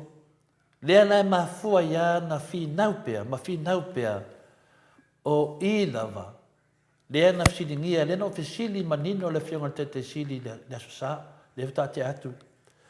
Pesa ta taula na le apili lato, wanga le apilia, manua e tu maule unga lea, o na maino leo whamasino palangi kipi ese. Alfa la velavela, ua sau le whamasino siri. Whamai abaku se complain, si am ese ai, wa o ia besea. A lea lau avaku le finga le kangi. E abe ese ai. Ai ngofu ai lo, maa ku o lo le whaupunga ngā whao ngā roa. A le whaupunga sa kaunga sau. Ua wha maungia pea, ma ua umai lo ngā, ma abe ese loa. O le abe sea la le sala lea. Ai whao ngā le whionga le finga le whamsingu siri. Ia lea lau o whangau mai e le sala ma se se lea wai e kako mālo keminge. Mali. Iai, Dia la le fa mai rule of law, ia le fa mai rule of outlaw, ia po le rule of lies. Pe o tulanga na le wei tatou te mine. Lea foi la e tatou te taranoa ia manino lelei. Langa, e o foi atia o te le marolo. Te le marolo se i longa e whaasao le whaavai o Samoa. I don't care po hala ko pau pau e whai kuro. Po hala ko me whai po ha, me whai po ha. Wa le se whiau to le whornga mea. Whaasao le whaavai. Wa o le sa o le whaavai. Le o whaangau mai e le kele o ngasala. Kukuli ka ngaka whinga renga. Aisa, kuri ples kenge o whinga le o whangua maswafa. Aisa, e pulu le ala ko wale sa wawari le whaavai. Samoa, ia ko mga kua le ka ua le whaavai. O le whaavai e muli mai tangata umo le atunu. O le whaavai nga whai ka ko mākua. Ia a oi le waka le pēa ka ko whaavai. Ua ka lepe sa kiu ko kasi. Mane la ko fast. Ai au oi ka ko le au le malo. O le fionga le ka mainga ia kumlifango. Po le fionga for kuia anga. Ia sa mga ku e ka kaunga ku lai mai le au le malo. Wa whainga le whaavai o le kumu. Ngā o le kua e whewhe ai ka ngaka e le whewhe se tangata e alofa i le kua. Ioi, e le whamomoinga so ngā inga po so ngā masiofo po ngoi o ngā alo po ha, e le whamomoinga so ngā whasingomanga, e whamoa mua le whaavai o le kua lea. Ioi, lea wawai ke mingai, o ai e kaunga kula i me whaasa o le mengai. Oi, lea ke whaalua ngā wakur kua lalo le whionga le ao le malo. Waka kaunga whaasa o le mea. O lei iei whamaunga. Lei iei whamaunga o mea ngai. Ia, leo ke karasanga pē le whionga le kei siri. Ia, le kari le kei siri. Lai mawhawhau iai. Ia, pe o tūlanga nā tātou wō le teimi nei o le ka i ka kou le whainga māroa ang sala. Whainga māroa ang sala, ka kou pale mia le iai o pale mia ang sala. O miska ang sala. O whaipule ang sala. Mā ang sala koe mana echa pipia na ko kele i whaia si ang sala. Aisea, mongi lelo sa nganga atatanoa, waka kaunga kula i maises. Ioi, kaunga kula i maises. Ia, kasi ar ka ngaka le ai abakuet whamumenga. Nga le fionga le kakaisili a Dr. Sailele Maria de Ngoi. Ia karusia, ia wavenga. Ia, ngor ko inga lo fakete. Leo ka ko vai, o ai wa pare ngo. Atanoa, ia na fa pare ngo. Ioi. Pa ko mo ngo o le aso den fa me sa ki fa ngalo. Ko sa do fa me sa ki fa ngalo le pa ngo. Ia na no ka ko pa ia fa pe. Ioi. Ke le fiar ko ki sa lo pa ngo. E tu langa nai, ia te dolo vai tu tato temi. Ia, po feo ia le finangalo no fionga de atatno te sa. Ia, mai tato talafo. Ia, ai nai minute ia wala te mai foi temi te nei lo tole fo finga renga. Ia, malo fa stai. Ia, le tulanga na le la ngai lo le tato pol kalami. Ia, mai samone ia e watuloa tato talafo ia nai tala o mpai ona tu fatasia. Ia wa foi le whanongolongo mai, whafonga mai. Ia ale tato o tunu e le ngata o Australia, ia New Zealand, Samoa, Amerika, ia maso se tafare rarorangi ne foi tai au fou. O tai o le o tatou talafou ile nei tai au e au inatu le le langolango malosi lava. Ale company le Native Events and Heritage, ma le Town Area Services, e vai tele masalu fi le sana le complex. Numero al telefonio le 2552 2552 fitu ono valu o valu fa o le emaili hjfaolotoi@gmail.com o le company le na ia o lo fanga ia e le fionga fo ia tuile epa le sunga ia tuile epa mal feltua ia Catherine a faolotoi au inatu foi ia le tato polkalame i le sosoni ia ale HRPP supporters group ia male au lango malava le HRPP ile aitele melepone ile setete o Victoria i au setalia talafou le nei tai au o le afa o le vanu i le tai au na na lulu i nai Samoa i se mafuie le ana whaamawina le ofisa le wa i tau o Samoa ma o rona malo si sa whaamawina e ono te si Maleifua i le malosi le fua mafue po le Richter scale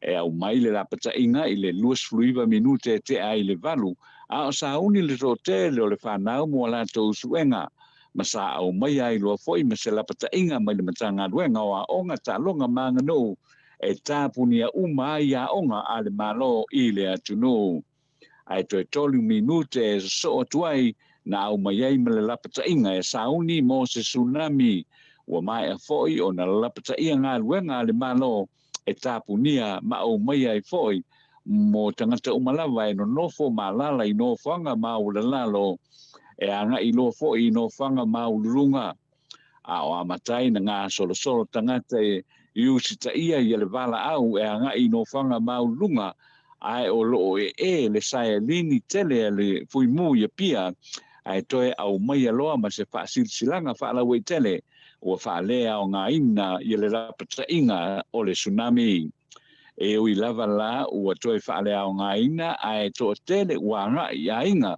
ma na toi a sia e telefono whanga tū tāulanga ma sa mōli mawinai ua tō a ngā o le tāulanga i a pia i tangata ua tau le ai ni tā vale o whewai ua tāpunia le tele o ngā ruenga le malo ma ua tāpunia fo i le tele o pisi nisi whare o loa e tō tele fōringa fia na a matai loa o na waaia mare fia e le toi whaalea o ngā inai o la patainga ai o le tele fo'i o le whaafitai i le atua i lona lofa ua vave o na toe ave sea i le mapui e ma le tsunami e peo na tūlai mai o na rafi.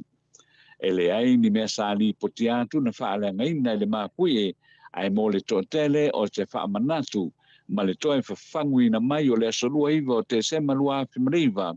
Lea na lulu ai le mapui e tele lea e vanu tesi ma le tasi e malo si lea na oso ai ma le tsunami ma li wai tangata Samoa e se lau valu se fulu mareono. O le tae o nei i le 10 minute te ai le 5 na toe whaalongo i nai fo i le lulu ina o le tunu ma o lea ma fui e pe o na whaali mai ro fisa o le vai tau e 5 tesi ma le 5 lona malosi i le fua ma fui e. Ua te ena malosi e se matai o le fioanga wa ele ta vaonga ia kopo o le fioanga wa ele ia sangayo inga ua whaia le kalesia metotisi ua vai nai le kalesia metotisi ele o a ele ai whaasaini le tua whawhine le tua whawhine o tāwaonga e a vea mao na sui e whaamautu wai le lisi o le whanua ai le olona tua whawhine o lo saini ai o pepa mō ngayo inga sa saini 5 nei e pei o na tāua e tāwaonga sa whaia a o tāpunia tua oi o Samoa o na o le whaamai o le COVID se fuluiva a wa oia eno foi au se tālia. Nei e tāua na tālo sanga mai foi e ala i lana loia e tū te isi atu i tua i ele fuanga se wha o le tia mai te a uma le sā a ele ai ua whaataunu lawa le saininga pepa e lona tua whawhine o le lisi. O le whaanoanoanga e pe o na tā ua e tā vaonga o na ele ngata ele talia lana tālo sanga ai o le vaenga o le ele ua venei o le latou ele o lo ngā lulue ai e tuto ai a latou whaatoanga mai o se me ma so se me to tino a le ainga ai o reisi foi ua avea seisi vaenga o le whanua o le aliu tō whanga uma iai tangata o le fioanga ua mali liu ma wala ngona ai le whaanoanoanga ona le o le leta lia o lana tāno sanga sa uno foi e tāwaonga e na ua whaole tia mai Samoa sa taunga whai mo se whailoa inga mal presidente o le kalesia pe tai ele maua se awanoa e se whailoa inga malona nu e le i whaamanuia ina foi ai o lona tina e le i whaamanuia ina foi ia se la ua talanoanga i le mataupo. Le whaamaonia fo i tāwaonga whaapea ia e hawa noa se whelo inga mal presidente a wā o lana e kalesia whaapea e maluai a o lea ua le ai o lona winga na o le malo e mauai sona tō manga. E ta iste fulu whaamasina le uumi o whaasalanga whaafale pui na whaasalai e le whaamasinonga i a le alii o iopu taimalie ma ia pesa Elisara na ua whaamaonia o la molianga o le ave a whaamarosia lea o sa tangata na maliu na ulua I molia iopu ma ia pesa I le whasio tangata ina ua tula I mai nei mata upu I le tausanga I lua fesfulwaru o mati o le tausanga nei na toe wha ua wai le whongaina o le mata upu ma na ioeai leo leo e le lava lato moli mau I tua inga o le maliu ai tutoe ai ma le wha maonia o molianga o le tau fia wha malosi o le ua maliu o le na maliu sa nga I atu I laulii sa ta vale lau pasese pe tai na o I laulii ai sola ese ia le li le nei ai le tutongia lo na pasese ma sa ta mo ese loa ai tuli atu le isi pasese sa iai le ta vale ai muli atu le ta vale lau pasese ma maua mai ai loa ave loka I le keli ai mo moli ai I le ofisa o leo ai o mai ia pia ua maliu I le sosuenga muli e se fo mai fa pitoa na fa maoni ai na maniu le li lea na tau mawhai e sola ese ai le tutongia lo na pasese I na manuanga I lo na ulu ma na fa maoni e foi moli mau na tau lava le vesinga le pasese ma le ona le tawa le lau pasese ma na maua loa le ava noa ave loa loka I le keli ai anga I le tawa le I le ofisa o le leo I pia e se le pote na saunia le au vaa o se tasi o vaa lau pasese le vaa muli whanua msalolonga Lady Samoa tolu lea na maliwai se tane na ua solia e se loli sa ave ai I lea whainga malanga o whaamania mai e le li pule le whana putonga o vaa Samoa le I a taua le tawa Samuelu Dika Fines e le o tuua I ai ia se e le ai se a fianga o le au vaa I lea wha lave ai pautanga tolo tua ia o le aveloli malana soa sa la to lua ina ua tupu le whaala velave ina ua oso le pa o le loli lunga o le ua maliu sa noa le a tau o le tawa o le tula fono lava ia e tau o na ngai umatangata I le nofuanga o pasese I lunga o le vaa e whaasa o na nofo seisi lalo I le vaenga o le vaa lea e aluai ia le whainga malanga e mai tauina lava e telefo I le tele o teimi o nei whainga malanga e matua I fiu le au waa e tau wānau tangata pasese e anga I lunga ai le talia ia le whautuanga o le isi foi mafuanga o le finangalo lava o tangata e malu o loa I tutonu o la tau tāwale e taunu loa le malanga mua loa o ese o nā alu ese mama ese atua I loa tau no whaapopo le a tau le tawa o le ngā luenga whaatino lava le au waa I so se whainga malanga le rapata ia o tangata uma e whaasa o na momoe I lalo o loli o le malanga I lalo o le waa o le vaenga e paka I ta avale o le whaasa ina o le tau mawhatapaa a o alu le whainga malanga ma le anga I ese mai no whanga o lo whaingo inga le lei e awane I uia a o alu le waa mo le saonga le mulava o le pasese a o tau veina I teimi uma o le pau ese o stangata mai le waa o le isi tūlanga lea e matautia tele pe a tūlai mai. Na wha o popo foile li kapiteni are a tau le taua o iei teimi e tuai ai o na amata whai ngā malanga o ne le isaonga le mu a toa le pasese mai se I longa lava e wha amali e na uma vaenga ia whatoa ama whailoa o na amatalia se whai ngā malanga na ia wha pia mai foi o toe tanga I nei ia le komiti whaatonu ia wala uma e matua I whaasaonga le mua ia na whai ngā malanga e au noa ma le sitia o pasese e te tongi atu e le atunu ua molia nei e leo le li sfuluono to sanga le matua le ane ia whaafoina le loli I le ave taavale whaatamala ma le aveina o le taavale aele ai sene. O le tala whaaiu I se whaatala noanga ma le fionga profesa a Fuala Woodsalele I le mota o I inga o le atua I le astona e na tenei na sauno ai le teitai o le vaenga whaupu whai o le tautua Samoa I le tele o tala e le moni na whaalia e se whaipule ua whaamawai mai le HRPP ai whai mai o lona popolenga I le leto e maua o sa ngā luenga ati nae mo lona I tu malo o le va o fono ti ona ua iai nei lalo o le whainga malo ia le whatu tua I le tua sa mo tasi ma o le a mo le mawai se fiso swani mo ia peitai I se talanoanga wha wau pea le whatonu le polkalame to le afoa lua moa sai e to le afoa na sauno ai profesa a pualo e pepelo saunoanga le whaipule le va o fonoti ma uu sia o si pue mai I mafuanga ua wha ma vai ese mai ai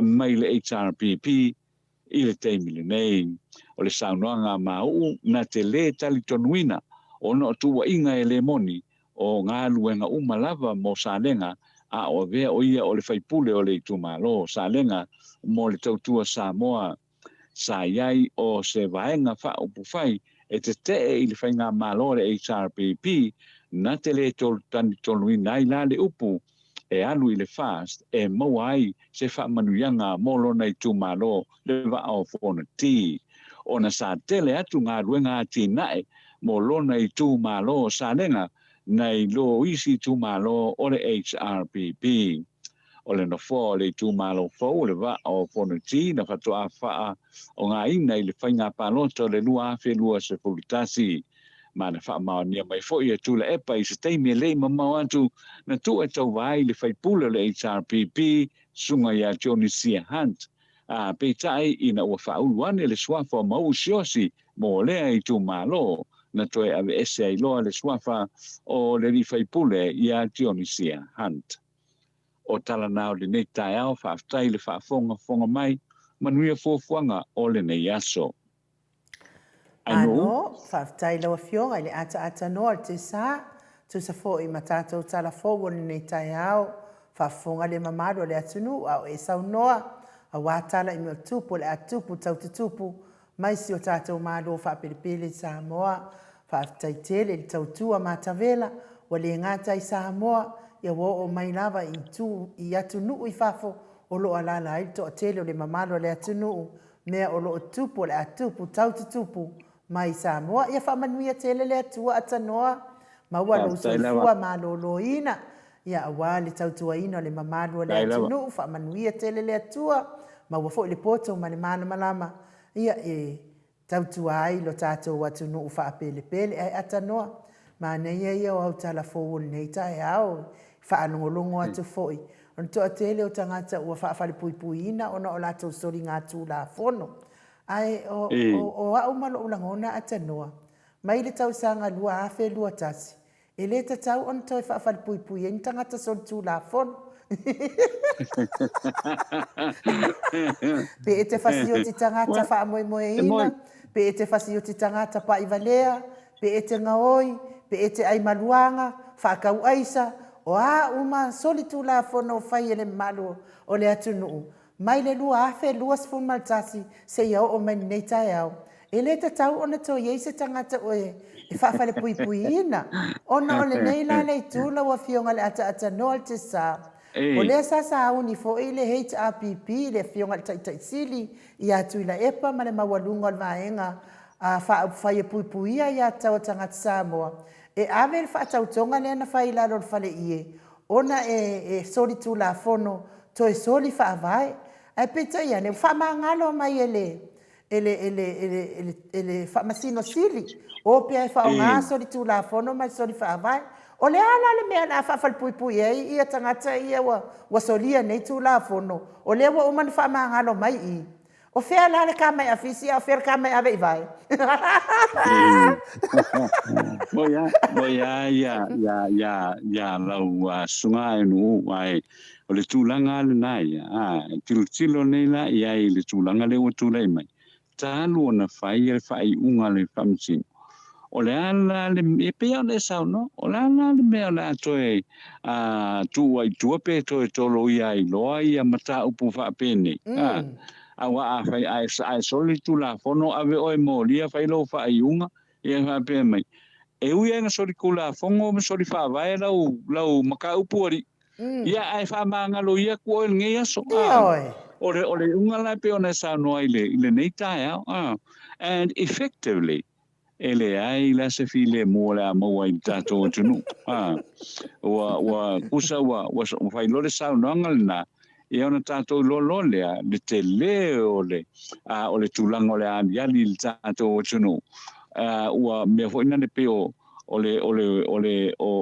tala foi le ati fanga ya so le wild west ya Amerika pu le ka ye langa me fai fanga dis ka ku e pe pawa fiulovan e pe tulanga fa pena ta una ma fau le ia ia ila tau nei lo fai ia fai unga nei e tau ona fea mo tangata uma tau ona fea mo tang o tātou o le anu i lalo le o le tātou te i lalo le system o le democracy po le whaatem kalasi o lo whangai o iai le tātou o tunu le o iai le sa whaatem kalasi i le mele nei le anga o soli le whawai a le whamai ele whasalaina e tonu ia o te ioi mo tali tonu fo i mata upo e pe ona e sau no iai o nu nei taia o le whaare tonu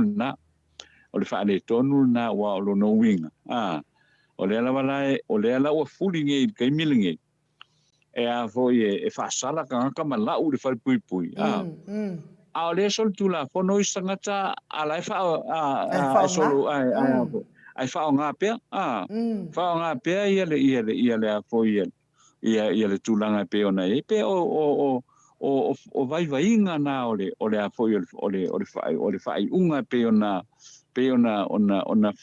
whaia ia le mema nino ala e ta tia mai le tūla pono wha vai tātou wa ngā iloa i le toe whaia le tātou whai ngā pālota i ona umalea ma le pisa o loa le simea e tau foi na tiro ia i le faium walenga o le ono sulu 5% o tangata palota o Samoa o tangata na lango ina le vanga fai le HRPP ia o le tolu sa fulu 5% o tangata na lango ina i le fas ia lo no winga la e tanga i le lei lava la i te mile nei o pule ina le tātou e tenu le minority ele minority o wai for yo po tangata tola iti o le tunu o le e a foi tapto po ia tu ia le tangata e to tele le majority o la tona finga fai panot wa lenga mangingo a foi bo umo na fa sala lau ia fai unga o tangata panota o le lua feluatas ia o na sulul ma 5% lango ina ia le HRPP ai tolu se fulu ma 5% lango ina le vaenga o le fast it's a matter of fact o le ala o lo pule tato e le to ititi ia o fina ngalo na faadia ia malango ina fo ia le vaenga fa po fai ale fa tua ile tua sama o tasti ai no ule nei fo i taia ia o ngaluenga uma ia o talu ona fai e sa tiu nei mea uma nei watupu mai ia ona o ngaluenga mga yoinga sa fai e sa tiu to tele la to e tauna ave uma fa fali pui ia ai atanoa ia taluai ia ona o tal time fai ngaluenga to le foa ia batu ia le time e te fa ma vai mai malo le tunu ia ai malo lava mo ngaluenga fai o nei yaso fa manuia fo ile tu e to e ngol nei yaso i foi na fionga fa pe fo fal tua man no fo ano tato to e feilwa ile aso ataya malu taya pe apule lo fale tu e moli ai lo so fua ma so mato bola atano pa tai lava no ia moli troi fa time fa no ia mole ava no o tato so tai ai nei taya ia mole tato por kalame moli tu foi de fa time fa malo i le tapo inga na i tato matua ia ele ngata i lea o le laveloa o le tātou o tunu i o na tupu mai ia o lo whai o na mau o mai tātou pokalame ia i soa se tafa o le nei larolangi whapena foi o na watu ia le whamalo man whaptai ia i latou lo patasi mai ia i lunga o penga to whailangi ia le YouTube ia male api o fōlinga whamanui mai le tua le tātou o tunu ia i nei aso mo na fuanga uma tātou toi whelo ai fo i te tāo e nei lea soa tāo ia wa fo i ia teisi a wanoa ia tātou te whaawai ia tātou whaatalanoanga ia ma tātou tarafo e pefo ona ia le nei tae au ia whamangalu mai le au ona I se tala le tauta mali I le nei tae au I lau whaafonga ana ia me se fo ia le whaalua loa pea ia au alofa o le atua I le tātou tunu I so se tafa o le nei lalolangi ia ngai atu I se au mga ruenga o le nei aso ia po le whai ngā malo longa fo I maota malawa ia ai se iau dia fo I le aso a tai au I lona alofa mano nganga le rei tātou te wheiloa iai ia ai whaasoi fo ia le mamalu o le atunu ai me se foi ia lau sunga ai no ma lau fionga tole a fo mo le nei aso tātou wheiloa ai I le aso a tai au ai whaasoi fo ia Ia, so I fwoi a tanoa.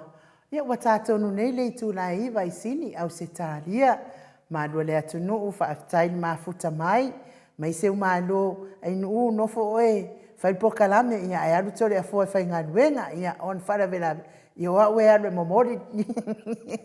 Ia, ai alofa tele atu. Ia, le tātou pokalame. Le iaso whaaftai tele tusi mai lungo le tātou apio fōringa. Ia whaapea fō I lungo le tātou YouTube. Whamanuia tele le atua ia te otou uma I ngā ruenga whai o nei aso e mes fo I mafuta mai o le mamalo le atunu I tono whaliwhai ngā ruenga lungo le ala so se mea ia I le anga le leimpu I pui le atua I ngā ruenga whai pea fo I tapua I ngā mātua I lawa mamaota ia I le alofa ma le anga le leio le atua maua le fia nai whanau a onga pui le anga le leio le atua mes fo I la tau sauni whai ngā malanga o le nei aso malanga whaatasi ma le atua e manu ia I mea uma tātou toi wheiloa I le aso atai au le tātou pokalame ai whaaso I fua ia Samoa lo watunu upele ma le Mount Samoa vi ingo le atua I sini au Sitalia.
Come on.